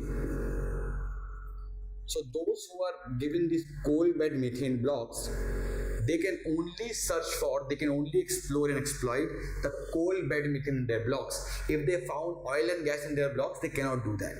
So now with the new policy framework, what government has approved is that now even in the NEL blocks or the NELP blocks, this uniform licensing would work, which means if you will be given the block, you are free to exploit. If you get coal bed methane, if you get any unconventional oil hydrocarbon resource, you are free to explore and exploit that. The only restriction is that you have to share the profit with the government, because they are governed by the profit sharing arrangement, unlike the help which is governed by the revenue sharing arrangement, right? So you have to share the profit with the government like what is prescribed in NEL, but now you are free to exploit the resources. Because see, the problem is that most of the blocks have been allocated under the NEL or the older policy. Now these older people are saying that we are not getting the benefit of the new policy. I mean, we have found the shale resource, we have found the coal bed methane resource, but we can't do anything because of the policy restrictions. So idea is to give those people also the advantages of the help. So what will be the benefit of this? The main benefit of this will be, it will increase the production of shale gas and coal bed methane, because now that the NEL block people, they will found the gas, they will start exploiting it. It will also incentivize more investors to come. They will now be more interested in exploiting and exploration. Also, it will create more jobs in the hydrocarbon sector. It will reduce our dependence on oil and gas. All these are the benefits. All these will be the likely benefits of this policy. This ends the 7th issue of the week, which is Cabinet approves the policy. Let's move to the 8th issue, which is NCBC is now a constitutional body. So National Commission for Backward Classes, which was a statutory body till now, has been given a constitutional status by the Parliament. So a bill has been passed, which is called as 123rd Constitutional Amendment Bill, and this bill gave constitutional powers to the NCBC. Statutory means that the body has been established by the act of the Parliament. Constitutional means that in Constitution there is a new article which is 338B, which has been introduced in order to implement or in order to tell about this body. So let's see how or what are the changes now NCBC will have after it will be given a constitutional status. So let's talk about NCBC new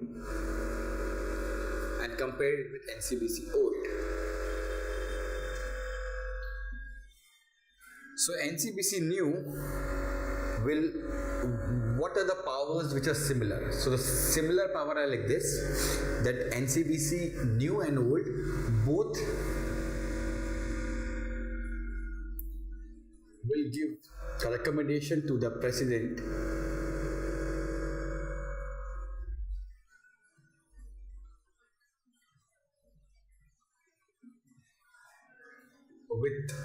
with respect to inclusion and exclusion of any community from the central OBC list.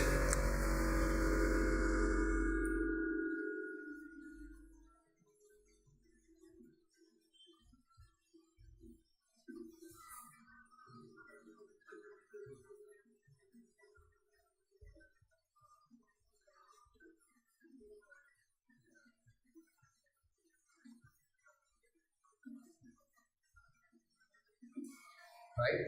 So the earlier one also did that, and this one also did that. What are the added powers which NCBC will get after it will get constitutional body? So now that it's a constitutional body, the NCBC will now look into all matters regarding the welfare and development of backward classes, as well as to investigate any complaints. So now NCBC will have power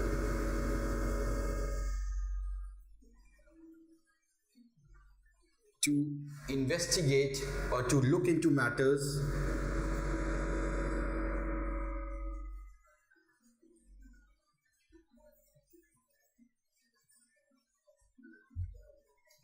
regarding welfare of OBCs, plus also to investigate the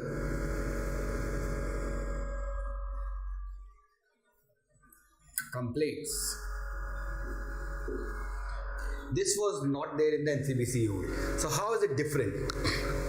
See, in the earlier NCBC has only this power, that it used to decide that whether any community is backward or not, and based on its report, it used to give advice to the president that X community should be included in the OBC, Y community should not be included in the OBC, right? That was the only power NCBC had. Now, because it's a constitutional body, NCBC will now have the power to look into all matters regarding welfare of OBCs. So if government wants to increase the quota of OBC, it will first take advice of the NCBC.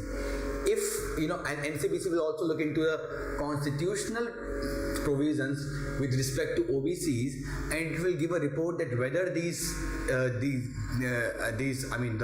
provisions which were there in the constitution, whether they have been or they have been implemented in right spirit or not. It will also advise the government that, see, these are the flaws, the provisions are like this, but actual implementation is like that. So it could give advice to the government on proper implementation of those provisions. Also, it will have the power to investigate the complaints. So if I am an OBC and if my rights are being, it has not been given to me, if it is being violated, I can go to the NCBC and tell, see, my rights are being, violated. So now NCBC will look into my complaint. It will call that person who is violating my rights.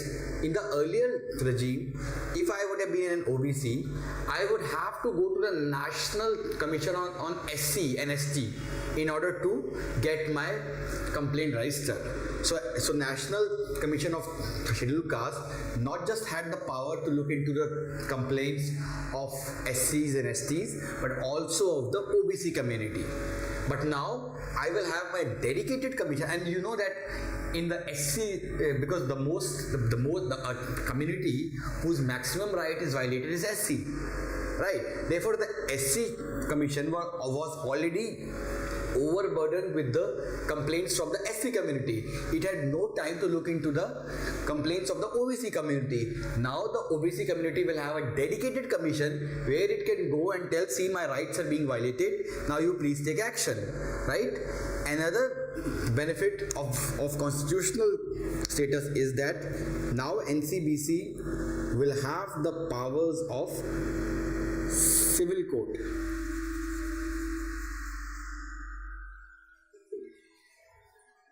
Which which means that now NCBC can call anybody, can summon anybody, can ask him to furnish any evidence which it wants. All this he can now do. In the earlier regime, he could have not done these things because he did not have the powers of civil court.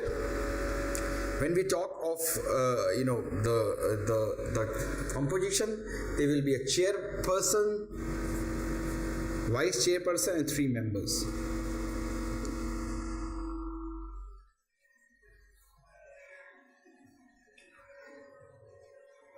Also, now the president will, now it will submit its annual report to the President of India, and this will include their recommendations and on the implementation of protection, welfare, and socio-economic measures that should be taken by the central government. So that report will contain the recommendations of the commission that these are the steps which we want that central government should take in order to improve the conditions of OBC community. The president will lay down that report in the parliament, and the ministry involved will have to give an action taken report to the commission that these are the actions, these were your recommendations, and these were the actions we have taken on your recommendations, and these actions we could not take. It will have to explain that these recommendations we find it's not practical, that is why we have not taken any action on that. So this is a kind of an enlarged power now NCBC have. Now NCBC will be equivalent to the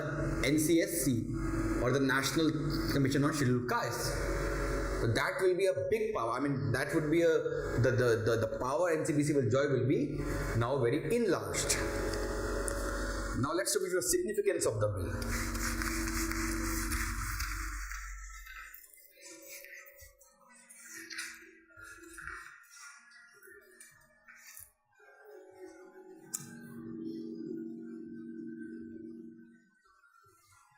So first is that it is aimed at providing justice to the socially and educationally backward section of the society. So it will provide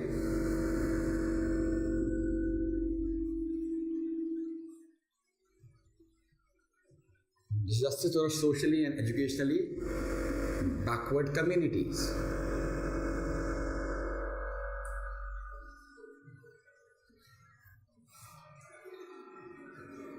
Second is it will help the backward classes fight, or it will help the backward class people fight atrocities against them and ensure quick justice to them. That point we have discussed.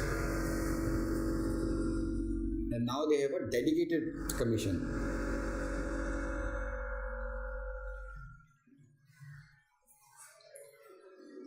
Next is that it includes a woman member from so there would be a mandatory, there should be one woman member in the commission. This is again, it will promote gender equality.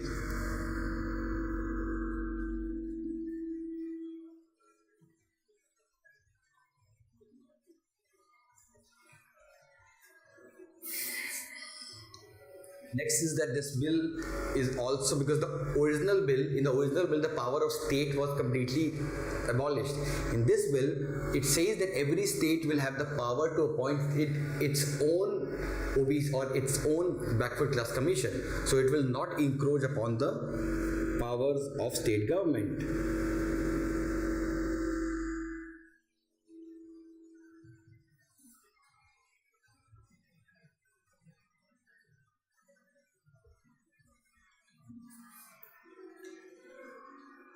And it will bring NCBC on the par with National Commission for Scheduled Tribes. Now, what are the challenges or concerns?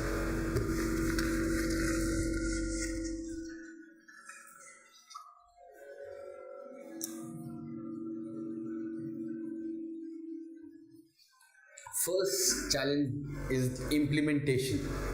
So we have seen the National Commission for Scheduled Caste, which has the same power, or which will now have the same power as the NCBC, but has it been effective? The data shows that we have seen an increase in the crimes against Dalits. So, just creating an institution or creating an act would not give justice until and unless it is implemented well on the ground. So, if we talk of NCSC, the report says that most of the ministries, they even don't discuss the action taken report. They don't, first of all, they ignore the recommendations of the NCSC. Secondly, they even don't inform that why they have ignored those recommendations. So, we will have to ensure that NCBC does not meet the same fate. So main issue is implementation.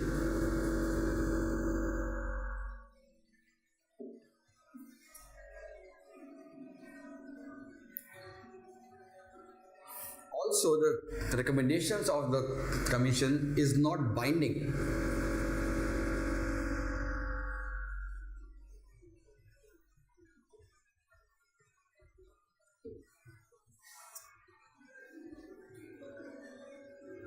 Also, we have seen that there have been number of acts for the OBC communities, number of constitutional provisions, but still the presence of OBC community, it has not really empowered them. I mean, if we see the data, it shows that only 7 out of 100 teachers in central universities belong to SC, ST and OBC community. They have negligible presence in Supreme Court, in High Court, in media, in different committees, commissions, boards and other area of the government. So it believes that just creating an act would, without ensuring grassroots level implementation, it will be a toothless tiger. So what is the way forward?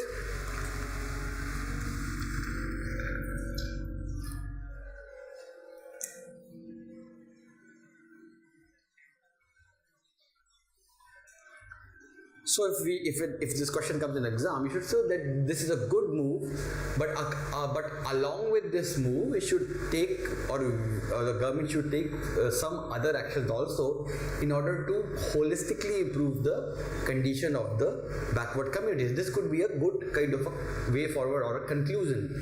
So things we can do is that the government must make the findings of the social economic caste census public, because once you will make public, we will come to know that okay, this is their population and this is their social economic condition.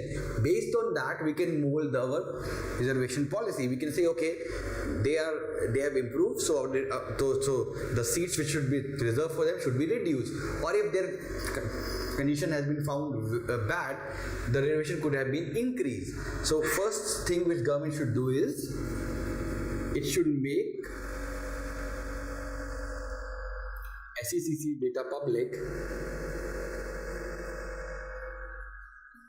and based on that it should revamp the reservation policy.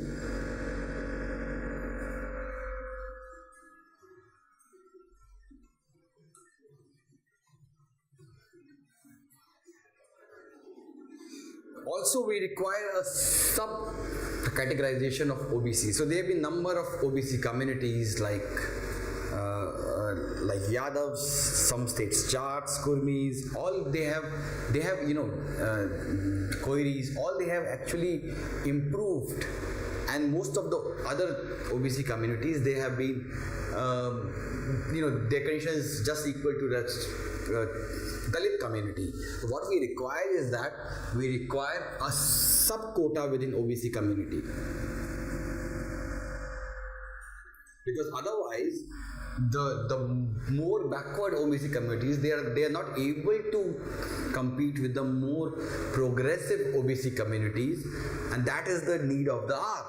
So that is why we require a sub-quota within the OBCs.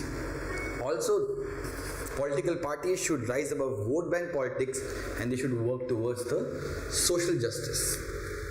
So this ends the 8th issue of the week, which is NCBC to make constitutional body.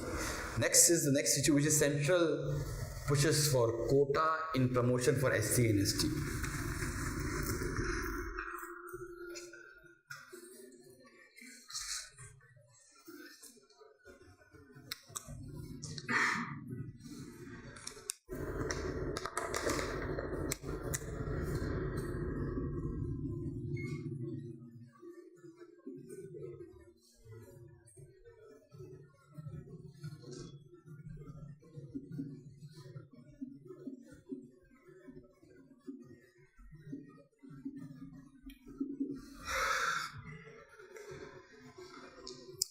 So center has told the Supreme Court that Supreme Court should constitute a constitutional bench of 5 judges, and they should re-examine the Nagaraj judgment, which had some conditions for giving quota in promotion for the SC/STs. So first of all, let us first understand why do we need quota in promotions.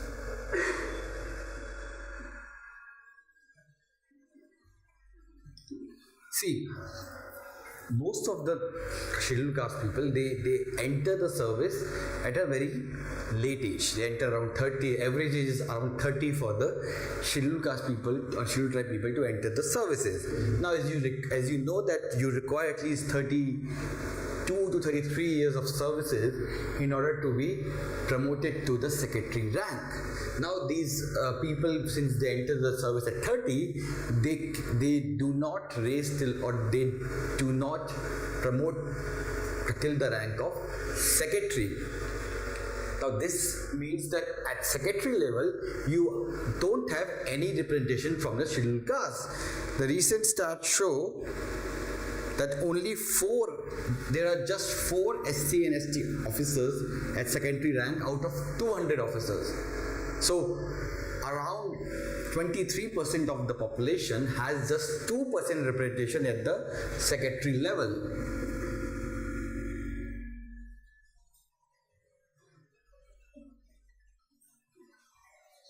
Which means that at a top level of policy making, they are hardly represented. And bureaucrats who are not from this category, they are not really aware of the situation or problems faced by these communities, and therefore they make policies which do not benefit them. So that is why government and constitution has also given a provision under the article 16. So article 16(4) says that states power for providing, or it deals with the state's power for providing for appointment or posts for any backward class of citizens.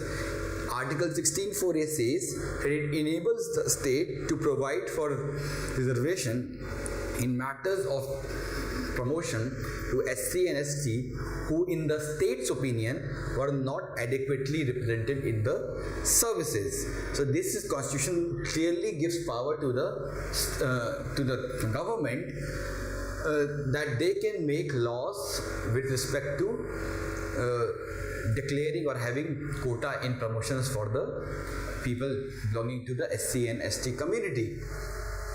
Now, this thing was going on, but in Nagaraj in 2006, Supreme Court in the Nagaraj case gave a following verdict.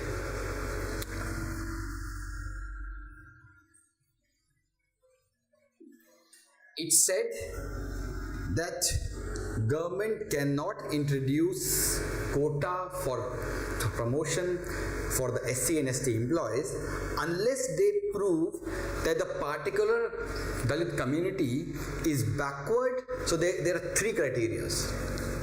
In simple language, you cannot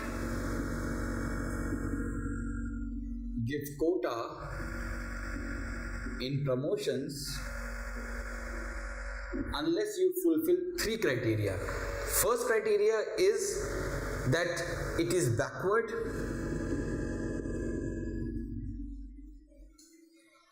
Second criteria is that it is inadequately represented.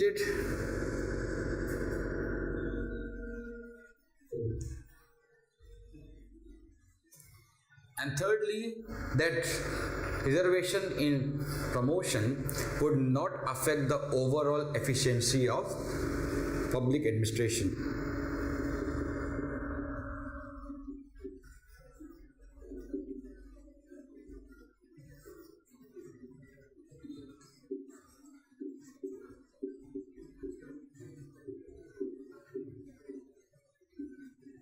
Now, and the data should be quantifiable. It should be clear cut specific data which can prove that these three criteria are met. If you meet these three criteria, you can give promotion or you can give reservation on promotion. Now, first two could be provided easily. You can check the stats and all, the data, it could be provided. The third one is very difficult to provide. How can you give a data which will explain that, it will not affect the overall efficiency of public administration? That's a very vague kind of criteria, and that's a very, what you call a subjective criteria. Right. So because of this, most of the states they stopped giving reservation in promotions to the SC/ST employees because they could not fulfill the demands of the Nagaraj judgment.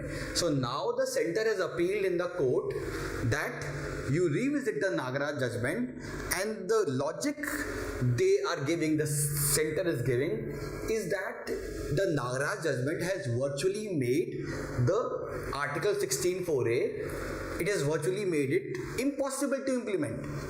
And because of this, the states have not been able to provide reservation, and because of this, we don't have a large number of SC and ST employee at the higher echelons of bureaucracy. That is what they are saying, right? They are also saying that since scheduled castes have been, they have been treated worse than dogs for last 5,000 years, 3,000 years, they should be considered presumed backward. They should be considered as presumed backward. Right? And also there is one more thing which I forget to tell. Nagaraj judgment also said that quota on promotion should not be given to the people of SC and ST community who belong to the creamy layer.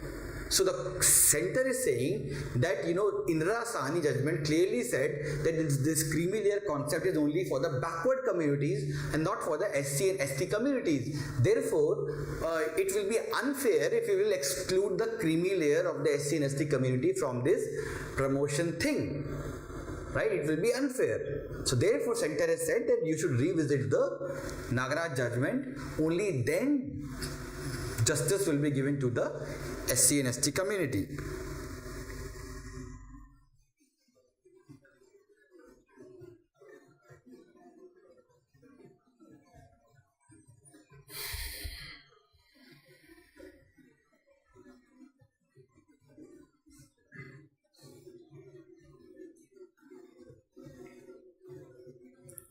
Now, what are the kind of concerns against giving reservation?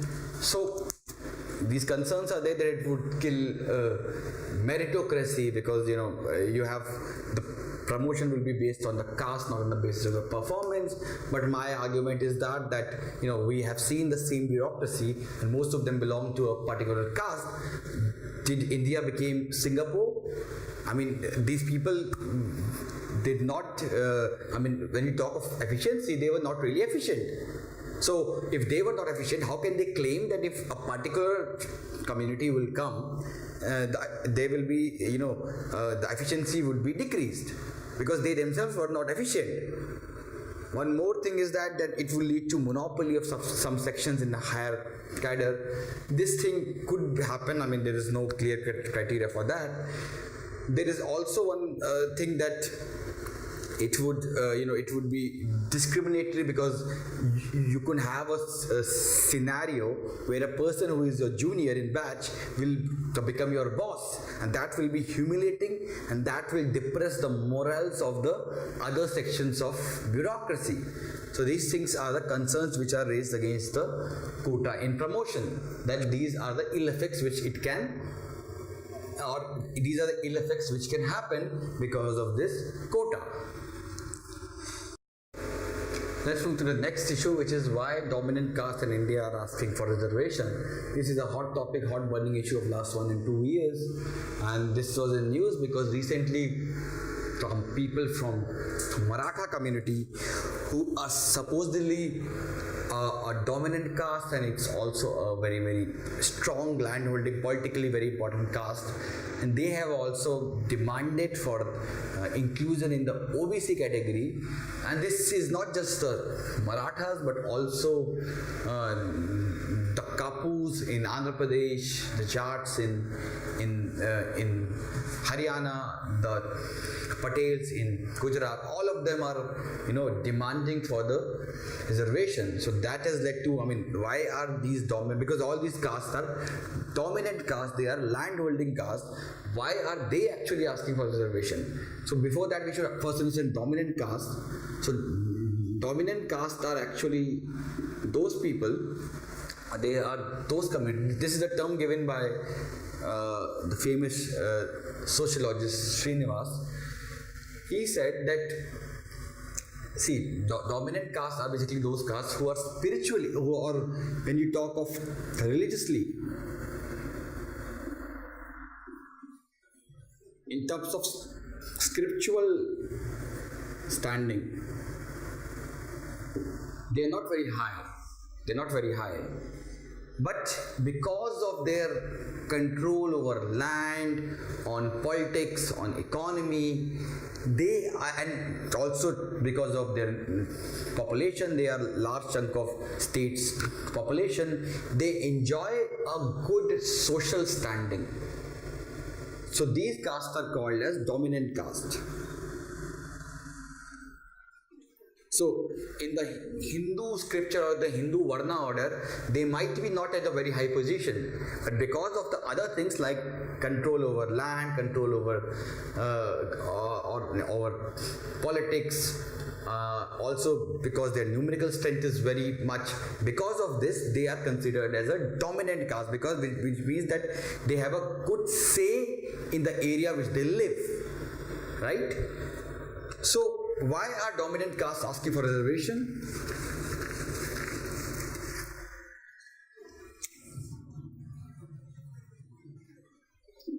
First reason is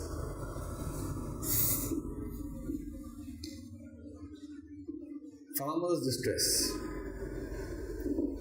So farmer, as you know that there has been agrarian distress in India from last many years, not just this government, before government also there was the distress. Now because of joint family, there used to be joint family earlier, then generations after generations, you have subdivision among the sons, your land thing, the land holding which every son got, it started shrinking generation by generation, and the situation right now is that it has shrink to a really small level. So people whose great grandfather used to have 100 acres, now they have just 2 or 3 or 5 acres, right?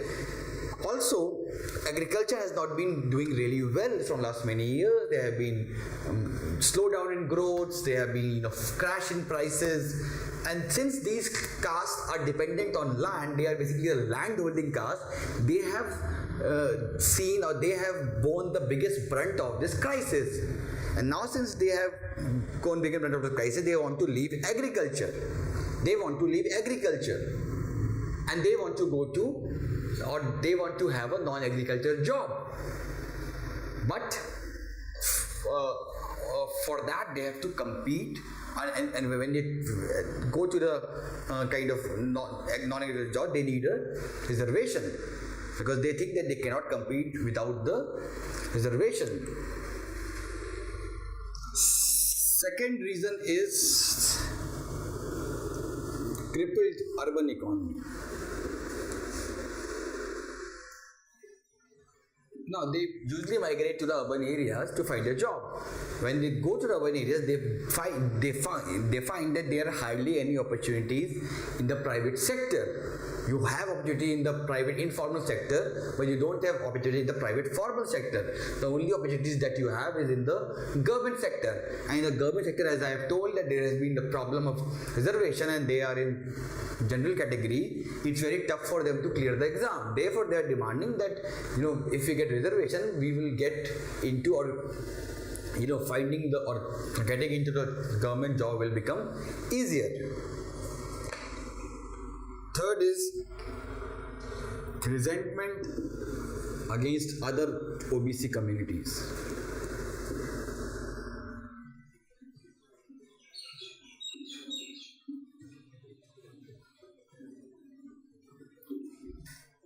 So they believe that the people, the OBC communities which have got OBC reservation in last 2-3 after the Mandal, they believe that their condition was very higher to them 2 or 3 decades earlier, but now because they got reservation and we did not got reservation, now their economic condition is better than us.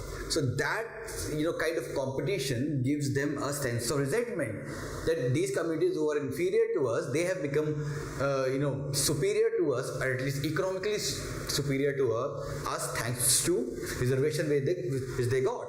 Therefore, they believe that if they will get the reservation, they will continue to maintain the dominance over the other OBC communities.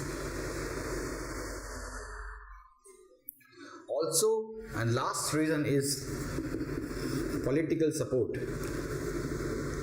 So since these groups are numerically very strong in the states that they live, no political party can afford to alienate them, and some of the opposition parties also support them.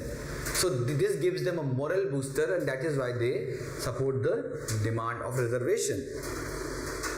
Next is will the giving reservation to discuss solve the problem.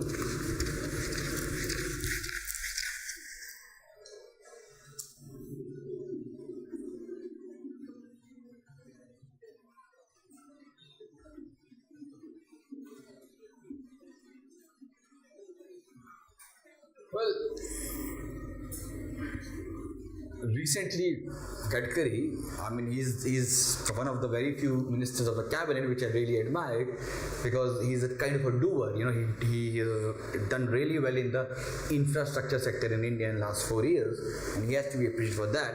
So he gave a very honest opinion a few days back that why are you asking for reservation, because there are hardly any jobs. What will you get for reservation? So giving reservation will not solve the problem ultimately, because there are hardly any jobs. You have to first create jobs, and government is in the process of privatizing things. So in future, in next few years, you will have even lower level of jobs in the government sector. Therefore, reservation will not solve their problem, because ultimately, even if they will get reservation, they will still have to compete with the other OBC communities. And these OBC communities have gone really stronger in last 2 decades. It will not be easier for them to easily compete with the other OBC communities.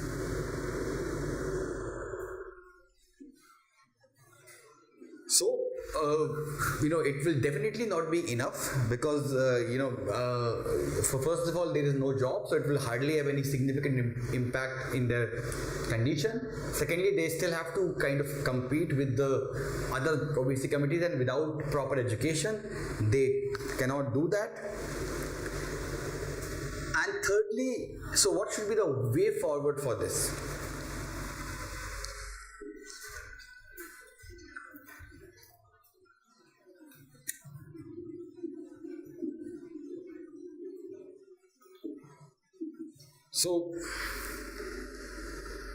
So more inclusion of any OBC communities will not address the structural deficiencies which are there in the caste system. So because this will have an effect on other communities, they will, from tomorrow, the Brahmins will start demanding for reservation, right? It will have an indirect effect on that.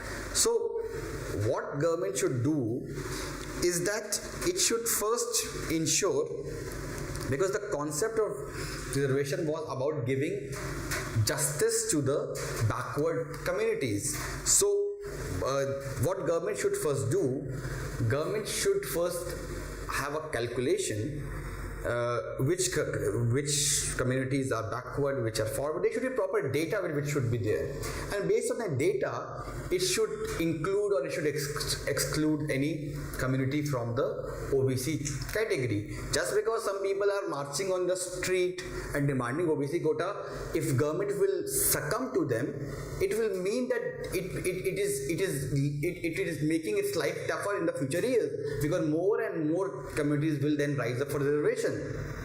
So therefore, government should ensure that they should first ensure, they should assess the reservation policy. They should ensure that which communities have benefited, which have not benefited, and in the future reservation policy, they should bring out this thing that okay, these communities have benefited really well. They should be out of the OBC categories. These communities who are not in OBC communities, they need reservation. They should be included in the OBC communities. This should be the more rational, more pragmatic approach to this problem.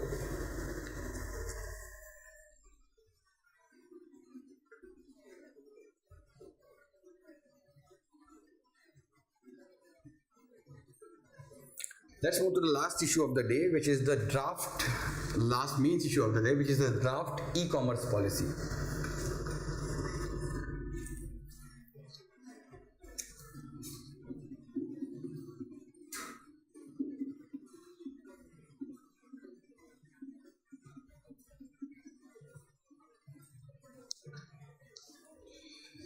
So recently, draft e-commerce policy has been brought out by the government, or not by the government, by a task force which has been appointed by the Ministry of Commerce. So before we go into the draft e-commerce policy, first let's look into the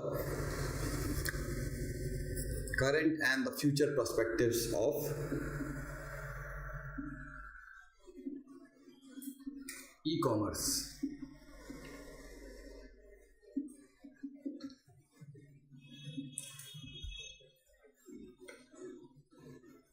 So, India's e-commerce policy is currently or India's e-commerce sector is estimated to be worth 25 billion,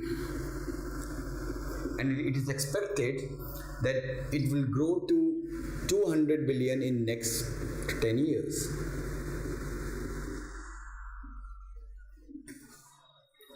Also, there has been, now that we have cheap data plans, we have smartphones, cheap smartphones, we have 3G, 4G, now 5G, we have enhanced connectivity. All these processes will further give boost to e-commerce in India. So why do we need a e-commerce policy? Or why do we need to regulate e-commerce in India?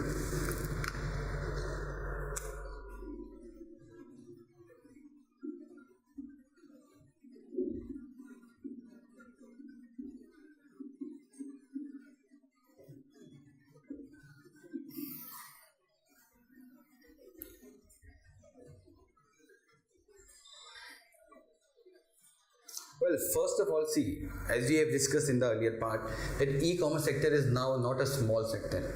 It is a $25 billion sector, right? And there is hardly any regulation in the e-commerce policy. There's no specific. There have been number of regulations, but they have been enforced by different ministries. You don't have any single regulation for the e-commerce industry, and this creates a problem of coordination. This creates a problem of overlapping. So therefore, why do we need this? Because there is no dedicated law regulating the e-commerce sector.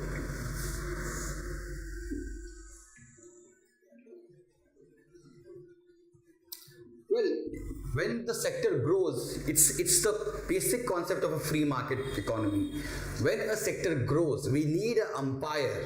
We need an umpire to check that whether the players of that sector are not involved in any in any illegal or in immoral activity. So we need an umpire to see that.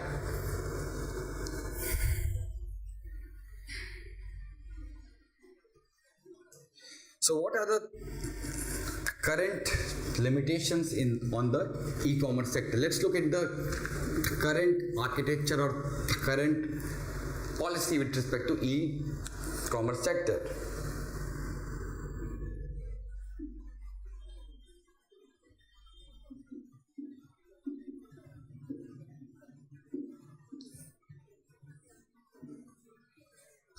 So there are two types of e-commerce. One is inventory based and one is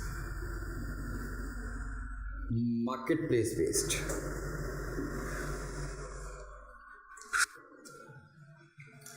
So the inventory based and the difference between them is that inventory based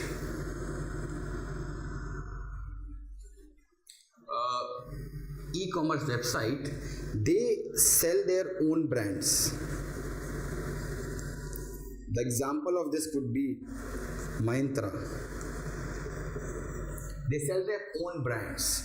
They produce their own brands and then through the e-commerce website they sell and dispose their own brands.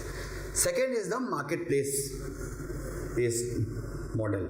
This means that you don't sell the own brands. What you do is that you just act as a marketplace. The sellers can come to your place. They can just list their products. Let's see, Peter England has manufactured this shirt, US Polo has manufactured this shirt, and US Polo has sold those shirts to the marketplace, and now you can buy that US Polo or the Peter England shirt from that marketplace and you can just check it. So this is a place which is just a facilitator. So if you order, so an example of this could be Flipkart, Snapdeal, Amazon. So when you order something from Flipkart or Amazon, you don't actually, the Flipkart and Amazon they do not have an inventory where they store these shirts. What they do is that when you place an order to Flipkart or Amazon, it contacts the dealer who has been promoting his product on your website. You contact the dealer, you say, see, there has been an order received of 3 shirts. Now you should deposit or you should send these 3 shirts to the buyer. Its only job is that it do not have godowns, it do not have showrooms, nothing. It is just a facilitator. Its job is to ensure that the buyer meets the seller. Right? So this is the difference between marketplace and the inventory based model. When we talk of marketplace model, the rules say that FDI is allowed or 100% FDI is allowed in the marketplace model.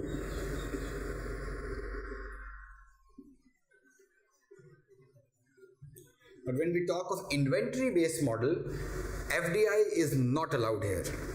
So India does not allow FDI in the e-commerce companies that hold their own inventories. Also, in 2016, government also brought a new rule which said that no platform shall have more than 25% of its sales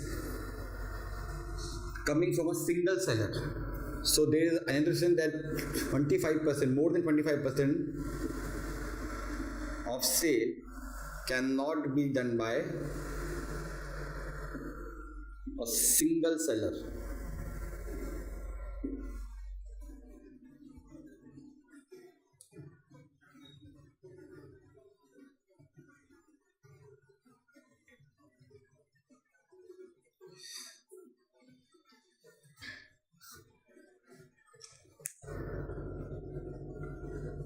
Also, another reason why we need the regulator is because there has been lack of consumer protection.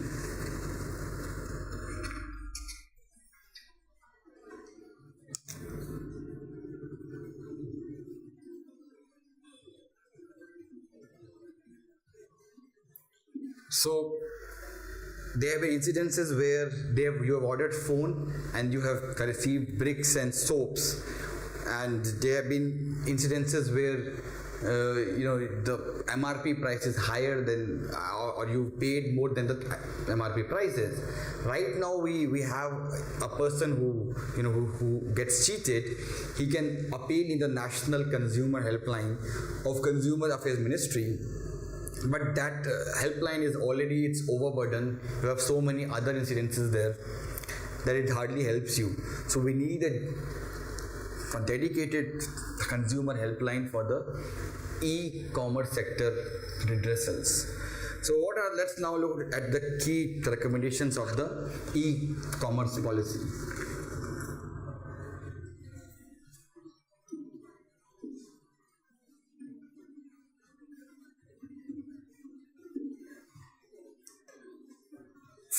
First is that FDI is allowed in inventory model up to 49%.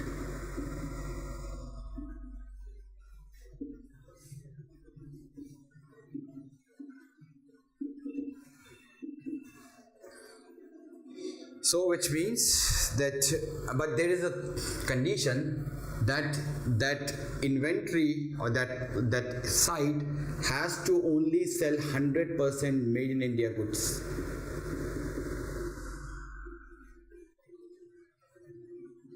So idea is to boost the MSME sector. This step will boost the MSME sector. So 49% FDI is allowed unless and until or it's allowed, but you have to ensure that you sell only 100% made in India goods. Next is, in terms of marketplace model, the new or the policy says that the marketplace will not be able to offer deep discounts to their in-house companies who are listed as sellers. So the marketplace, when we talk of marketplace, you cannot offer deep discounts if the product is of your in-house company. So suppose if Flipkart himself produces the shirts and sells in their website, it will not be able to, or under law, under a new policy, it cannot give deep discounts on the website. Also, there has been one more clause under this, that all these marketplace companies, they cannot, or there will be a sunset clause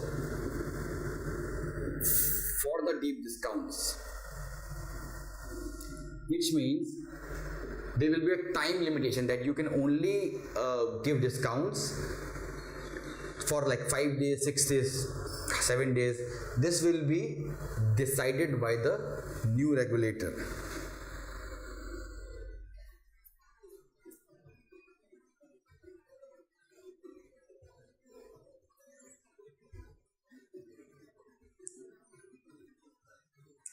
Next is consumer protection.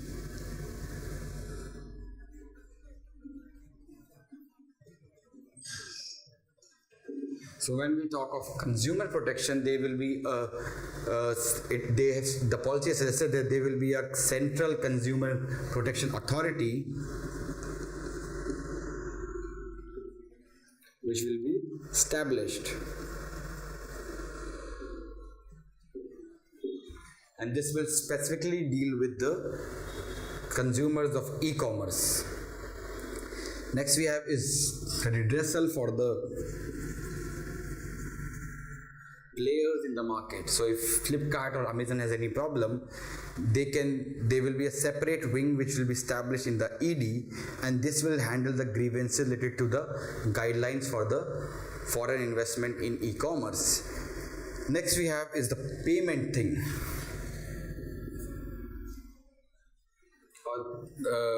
Next we have is regulation.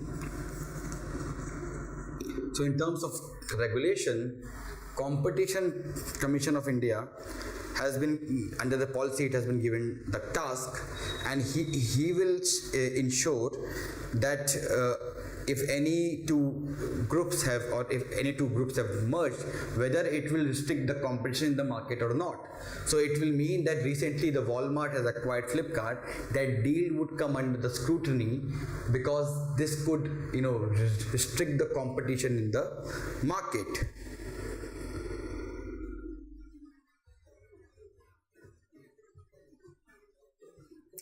And last is data localization.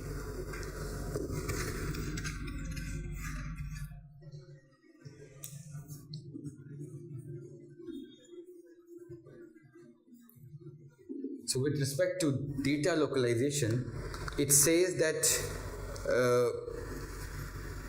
the companies would store the data or would store the user data in a data center on the internet that is physically situated in the same country where the data is originated. So under this, all the companies like Amazon and Flipkart, they will keep the users data in the data centers that will be inside India, not outside India. And it has suggested that there should be tax incentives, both direct and indirect tax incentives, which the government should give in order to ensure or in order to incentivize creation of more data centers in India which can store the domestic data. Next we talk is criticism of these proposals.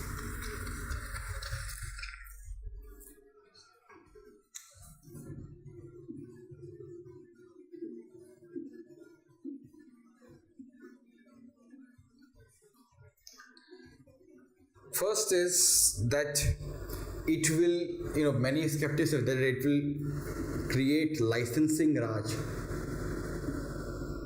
in the e-commerce sector. Because now there will be a regulator which will decide how much discount you have to give, till what time you can give discount, all these things, and they will also check whether you have or whether if you have merged with any other firm, this will restrict competition or not. So all these things, it will give a lot of discretionary power on the hands of the regulator, which will not be good for the growth of the e-commerce sector. Other thing which they have said is that the demand that data should be stored locally, that would increase the cost for the domestic companies, and that will make them uncompetitive.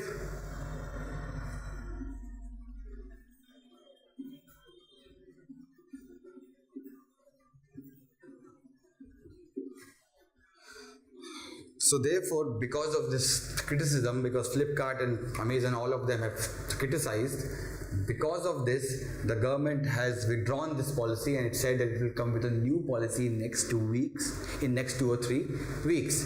So this ends the main issues of the of the week. Now we will start with the prelims issues of the week. So let's deal with the prelims issues of the week. Some of them Rakesh will take, some of them I will take. So first is Digi Yatra initiative. So Ministry of Civil Aviation has decided that it will roll out this Digi Yatra very soon. Digi Yatra is that you will not have to be in the line. You will just have to. The moment you will enter the airport, your images will be captured, and you will be able to go through the full life cycle of your travel in a seamless manner. Which means that you will only have to give your Aadhaar ID. To your Aadhaar ID, everything will be judged, and this is actually for the frequent travelers. So all the different wings, like the security wing, like the luggage wing, every wing will get information about you, and you will not have to go through any security checks. You can just go smoothly to the plane, and you can just sit in the plane. So this is being done for the passengers who are frequent travelers. So the government is doing that so that they don't have to reach the airport 2 hours before. They just reach half an hour before, and all the things are done in 5 minutes.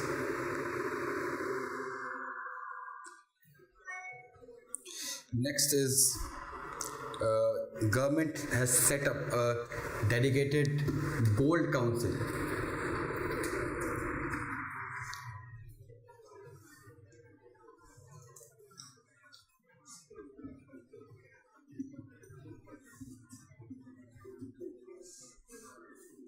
So this is actually set up, and this will contain the members of this Gold Council will be the dwellers. The dwellers will be the members of this council, and there will be a coordination committee which will be established, and that in that coordination committee there will be senior officials of the ministry, and there will be senior officials of the gem and jewelry industry. So these senior officials and these dwellers will meet monthly, and through this meeting the government will come to know about the problems of this sector.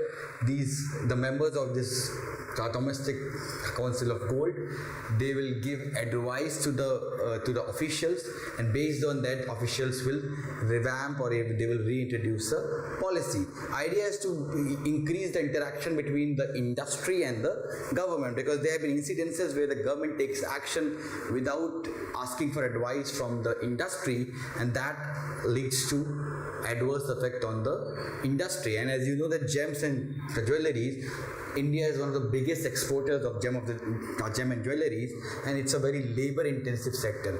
That is why government is giving special focus to this sector.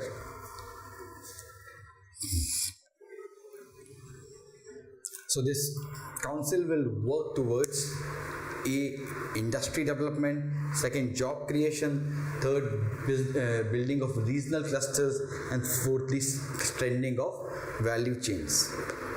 Let's move to the next issue, which is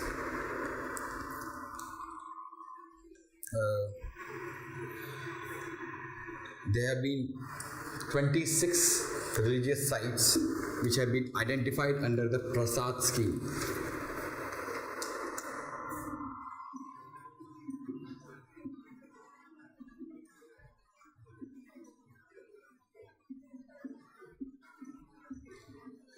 So Prasad as a full form, because bureaucrats are known to give these very innovative acronyms, so this is not exactly the full form. The full form of this is Pilgrimage Regeneration and Spiritual Heritage Augmentation Drive. That's the guy who was given the full form to this acronym. We should give him a hand of applause, because that's a very innovative full form he has given. So this is a 100% centrally sponsored scheme under the Ministry of Tourism. So there could be a confusion between Ministry of Culture and Tourism. This is under the Ministry of Tourism, and under the scheme, the scheme has focus on 4 things.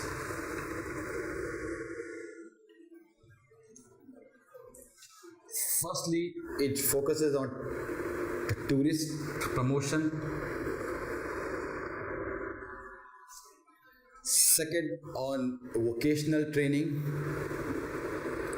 with respect to hospitality sector.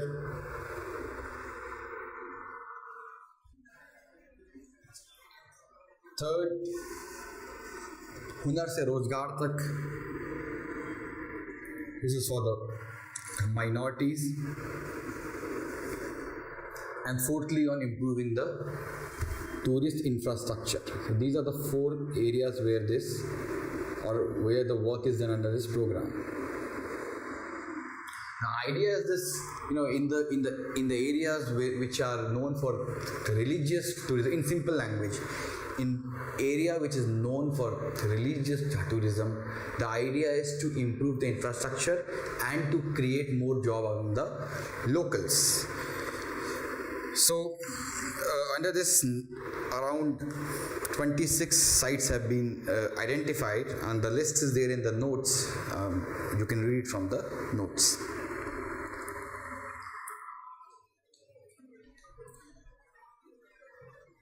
Next is setting up of vegetable cluster.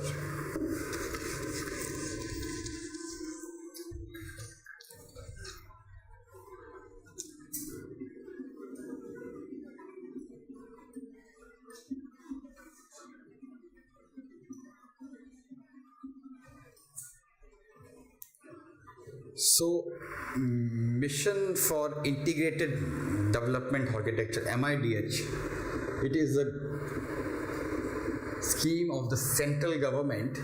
It's a centrally sponsored scheme, and the aim of the scheme is to promote holistic growth of the horticulture sector, including bamboo and coconut, through area-based regionally differentiated strategy, which means that there should be no top-down approach, there will be no uniform approach.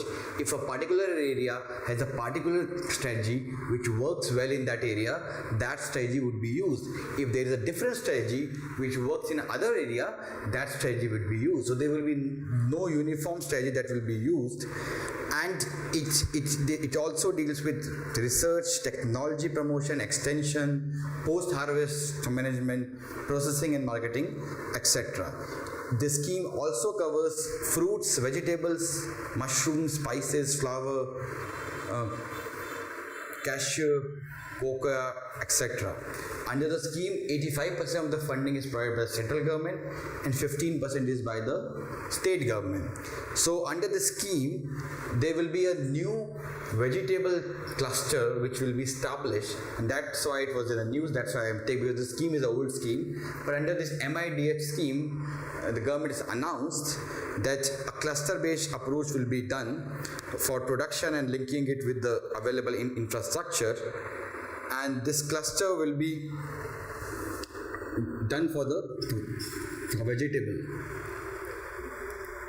What do we mean by cluster? So when we talk of cluster, it means that there will be common shops established in an area. An area will be given, and in that area there will be just vegetable shops which will be established. The idea is that all of them learn with each other, all of them have common infrastructure, and because of this the cost decreases, and with cost decreases they can sell more of their goods. Next is a GI logo tagline launched.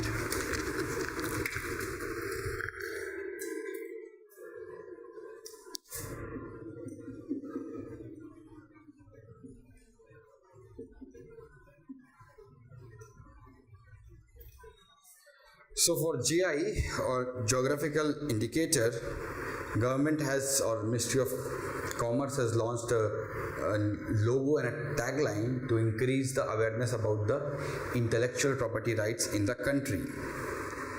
So what is a GI? GI is an agriculture, a natural or manufactured good originating from a definite geographical territory. Like you have basmati rice, that is a GI originating from Punjab. Next is concessional financing scheme.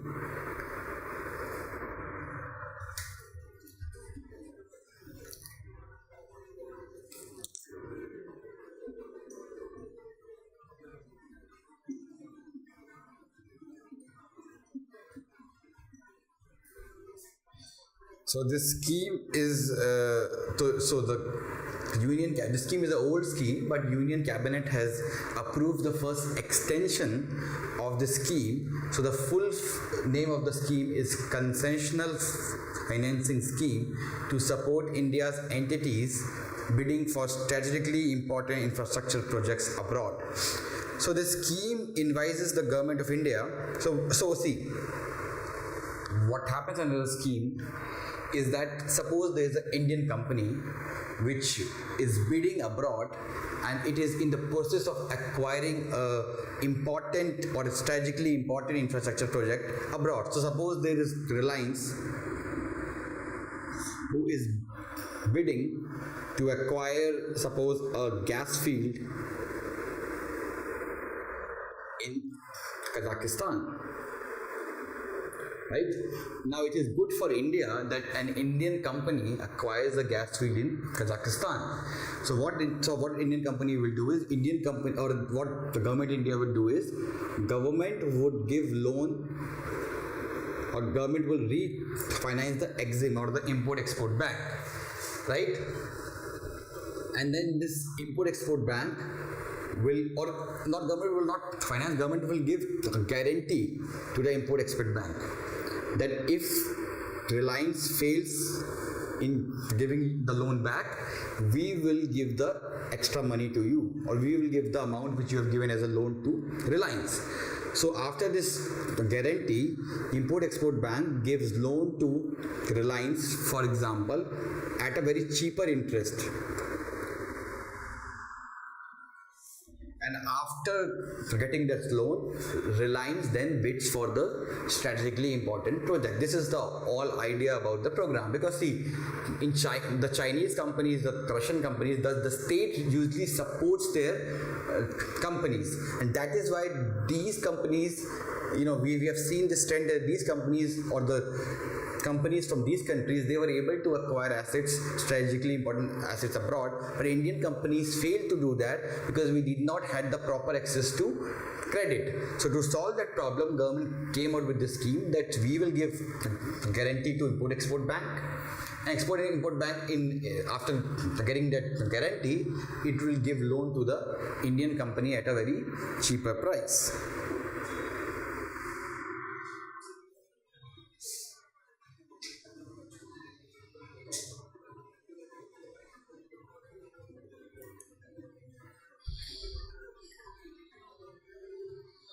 So under the scheme, if you talk of process, the Ministry of External Affairs selects the projects which it feels that it is of strategic importance.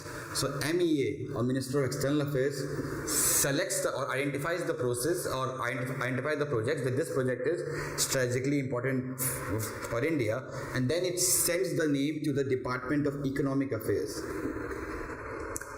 And then Department of Economic Affairs scrutinizes that, and then it kind of, after scrutinization, it decides on case by case basis that whether to extend loan to that project or not.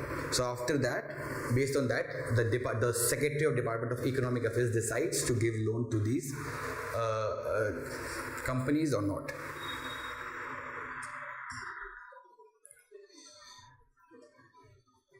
Next is that Common Service Center to implement Ayushman Bharat scheme.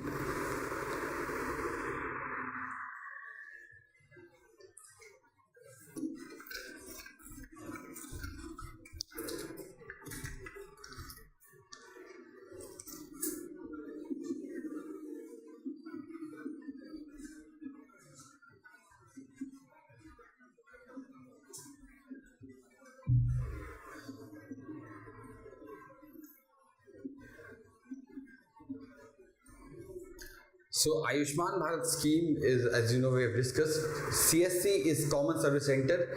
In every village you have a Common Service Center which is equipped with internet. You go to this Common Service Center, you get access to e-governance facilities there. So you can apply for license, all these things which can be done through use of internet, they are provided in these Common Service Center. So now the Common Service Center and Ayushman or National Health Accounts, they have signed a MOU to implement the Ayushman Bharat scheme through the CSC across the country. So under this, what will happen? So CSC will help now a beneficiary who is covered under the Ayushman Bharat scheme, he can visit the CSC to get the benefits of the scheme. So CSC will help the beneficiary to identify his name in the Ministry of Health and Family Welfare database and his entitlement for the scheme. The CSC will also help the beneficiary to scan/upload his KYC documents for verification of his or her identity and claim his or her entitlement. Also, the beneficiary will have the facility to print his or her Ayushman scheme card from the CSC. CSC will also provide information about the scheme, and it will also provide information about the eligibility, that whether you are eligible for the scheme or not. So CSC is actually under the MeitY, or the Ministry of Electronics and IT.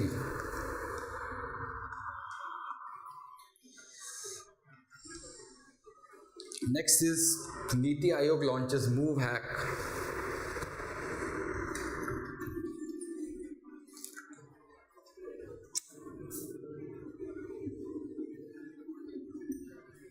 So this Move Hack has been launched by Niti Aayog, and it is technically, see, hackathon is where you invite people to give ideas. So it's a hackathon to crowdsource solutions aimed at the future of mobility in India. Ultimately, in simple language, if you understand, it's a process where you ask people to give solutions, give ideas through which we can adopt electric vehicles in India. Any innovative solutions which you can give to us, so that we can replace the diesel vehicles with the electric vehicles.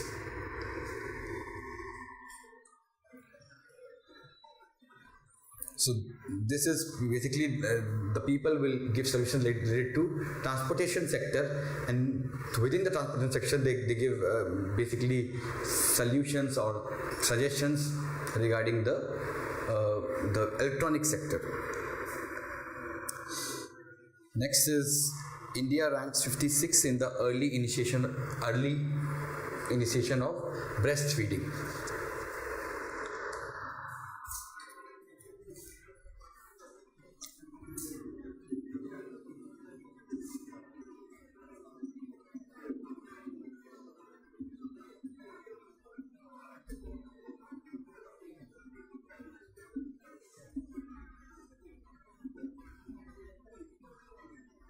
So India has been ranked 56, and this index this report is released by UNICEF and the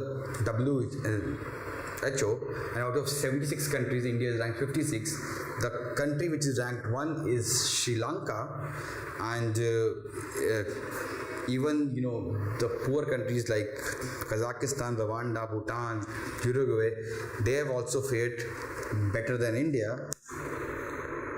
So why do we have bad ranking? The reason being that we have lack of awareness about the importance of breastfeeding milk, because you have to give breastfeed milk when a new baby is born, because that milk contains a vaccine that contains antibodies, so that is important for developing immunity among the child. Next is SC/ST Amendment Act 2018.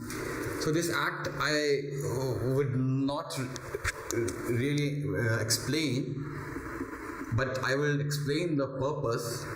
So this act kind of neutralizes the judgment of the Supreme Court. So we have discussed that in detail in the last lecture probably, about the issues arising out of the Supreme Court judgment on the SC/ST Act. So now the Parliament has passed the SC/ST Amendment Act, which neutralizes the judgment of the Supreme Court. So now, like we had before the judgment, that scenario will take place under the Act. So now you don't need permission from the SP, from the deputy SP. Now you don't require permission from the appointing authority, as it was in the earlier case. And you can, if you go to the police station and if you register an FIR, your FIR will be registered without the preliminary investigation, right? And now it has also been made a non-bailable offence, like it was in the earlier era. Next is, there was this guy Pingali Venkia, who was in news. So this Pingali Venkia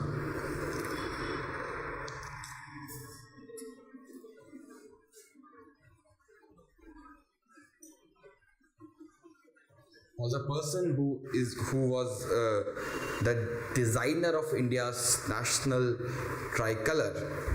So he was a soldier in the British Army in South Africa, and he was a firm believer in Gandhian principles, and he was the one who actually designed the national flag of India. Then there is Mukhyamantri Yuva Neshtam scheme. This is a scheme of Andhra Pradesh, in which the government provides a monthly allowance of 1,000 rupees per month to the unemployed youth in the state. Next is Paryatan Parv. So it's a festival organized by Ministry of Tourism, and it aims to draw, it focuses on drawing focus on the benefits of tourism, showcasing the cultural diversity of the country and reinforcing the principle of tourism for all. So this Paryatan Parv will have three main components. First will be Dekho Apna Desh, which will encourage the Indians to visit their own country. So it will focus on the domestic tourists.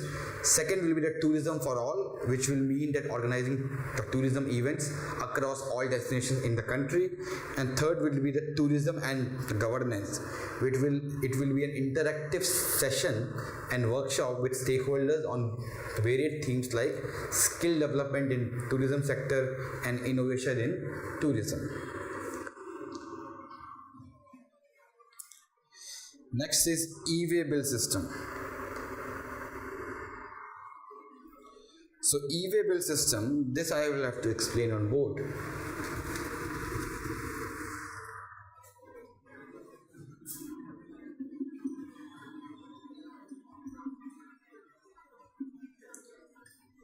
So see, earlier in the pre-GST regime, when you have to take goods, in a truck, you used to carry a bill, and the bill used to contain that this is the total, this is the total quantity and this is the total price of that good. So ultimately, that bill used to contain information about what is the total value of good which you are carrying.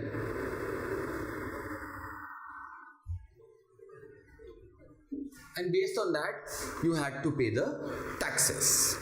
Under the GST regime, they have introduced e-way bill system.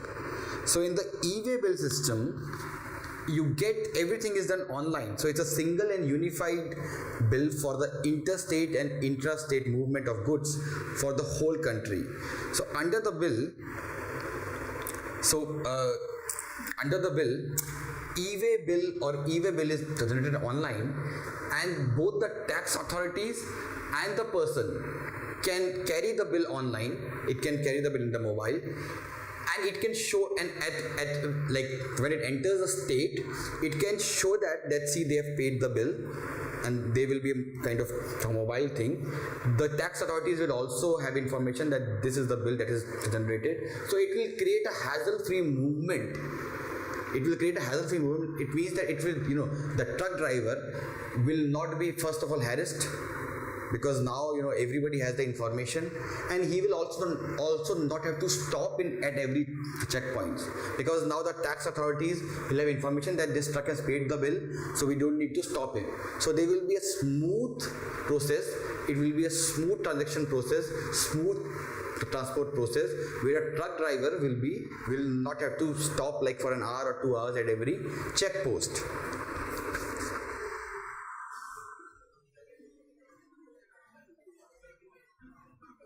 And there is a limit for that. So if a truck is carrying goods worth more than 50,000, it is mandatory for you to carry a e-way bill.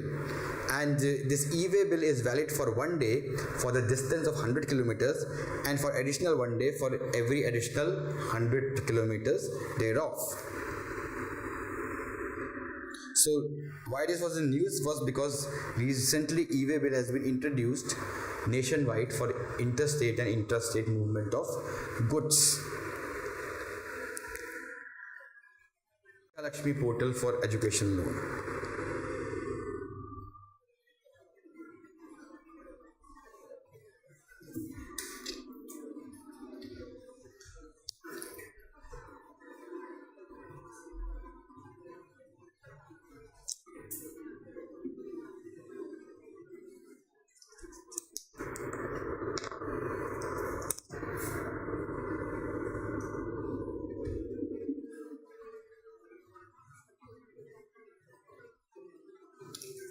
So this portal provides a single window for the students to access information and to make application for education loans provided by banks. So it's kind of a portal where you can apply to several banks simultaneously for the education loan. So this portal has been developed under the guidance of Department of Financial Service, Ministry of Finance, and Department of Higher Education under the Ministry of HRD, and Indian Banks Association.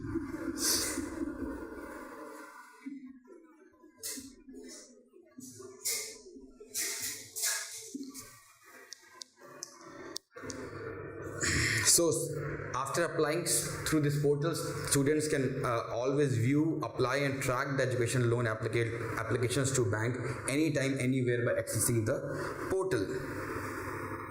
Next we have is that government imposes 25% safeguard duty on import of solar cells.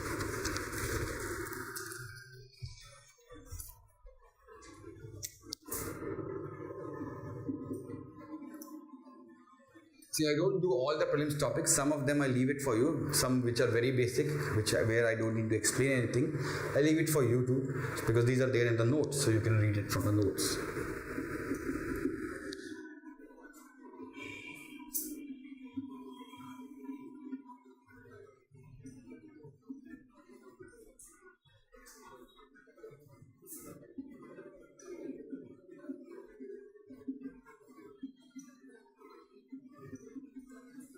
So, Union government has imposed 25% safeguard duty on import of solar cells from China and Malaysia.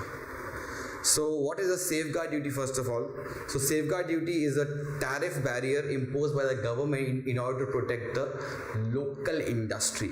So it's provided by the WTO. It's a temporary measure which WTO provides to a country, and it says that if your domestic industry is hurt by the surge of imports from other countries, for temporary purpose you can impose a safeguard duty, and after imposing a safeguard duty, that will protect your local industry, and in the meanwhile you strengthen the base of your domestic industry, so that when this duty is removed, your industry could compete with the foreign industries. So it's a kind of a short-term temporary measure which is given to each country. So government of India believes that because of cheap imports from China and Malaysia, our domestic industry is being hurted. Therefore, it has said that based on the recommendations of DGTR, or Director General of Trade Remedies, it has imposed the safeguard duty. This safeguard duty will be reduced to 20% after 6 months, and then 15% after 6 months. So this duty would be reduced in the subsequent time.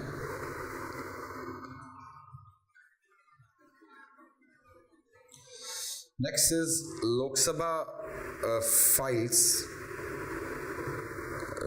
or Lok Sabha has passed a bill for the speedy disposal of commercial disputes.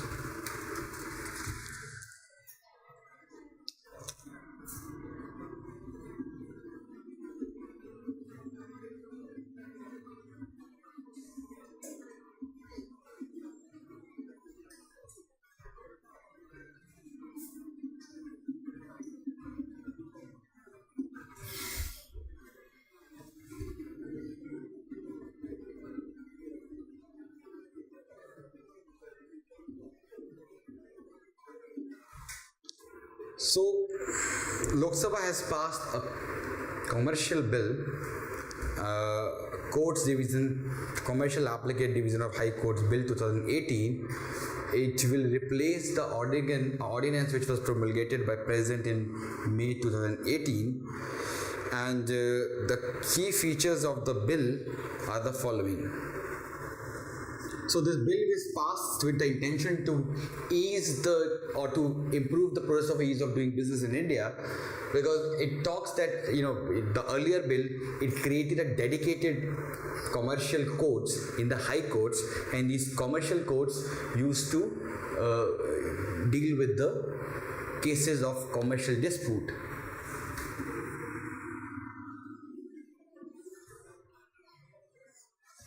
First is reduction in pecuniary limits.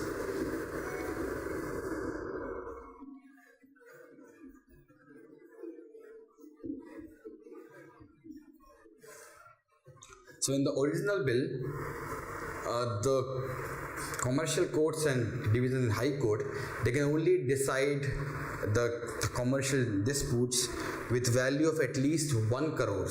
This bill has reduced the amount to 3 lakhs.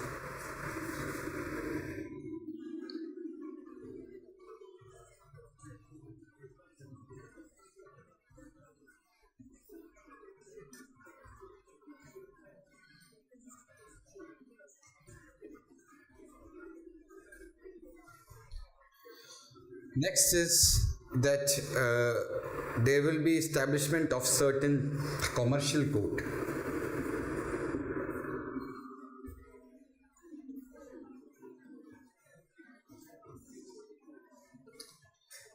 So the Parent Act, it empowered the state government to constitute a commercial court at the district judge level after consulting the High Court.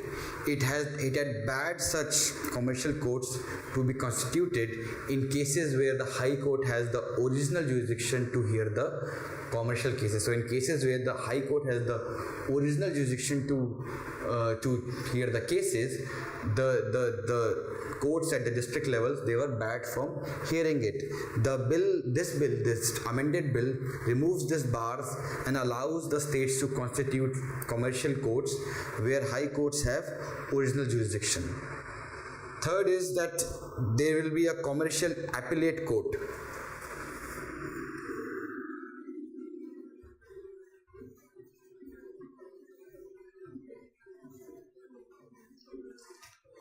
So this bill allows the state government to notify commercial appellate courts at the district level in areas where the high courts do not have ordinary original civil jurisdiction.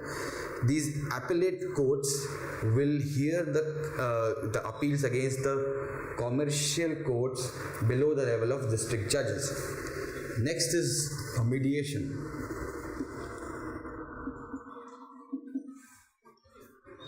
So it introduces pre-institution mediation process in cases where no urgent or interim relief is contemplated. So in cases which is not urgent, it has a provision that first of all court will say you do the mediation, both the parties should talk, and if you can solve the case outside the ambit of court, it will save your time and it will save the court's time also. And if you are not able to solve the case through mediation, then you should come to us as the last resort. So these are the key features of the bill. So this ends the prelims topics of the week also. This ends the issues of the week. We will meet next week. Thank you. Subscribe to our YouTube channel and press the bell icon on the YouTube app and never miss another update from Civil State.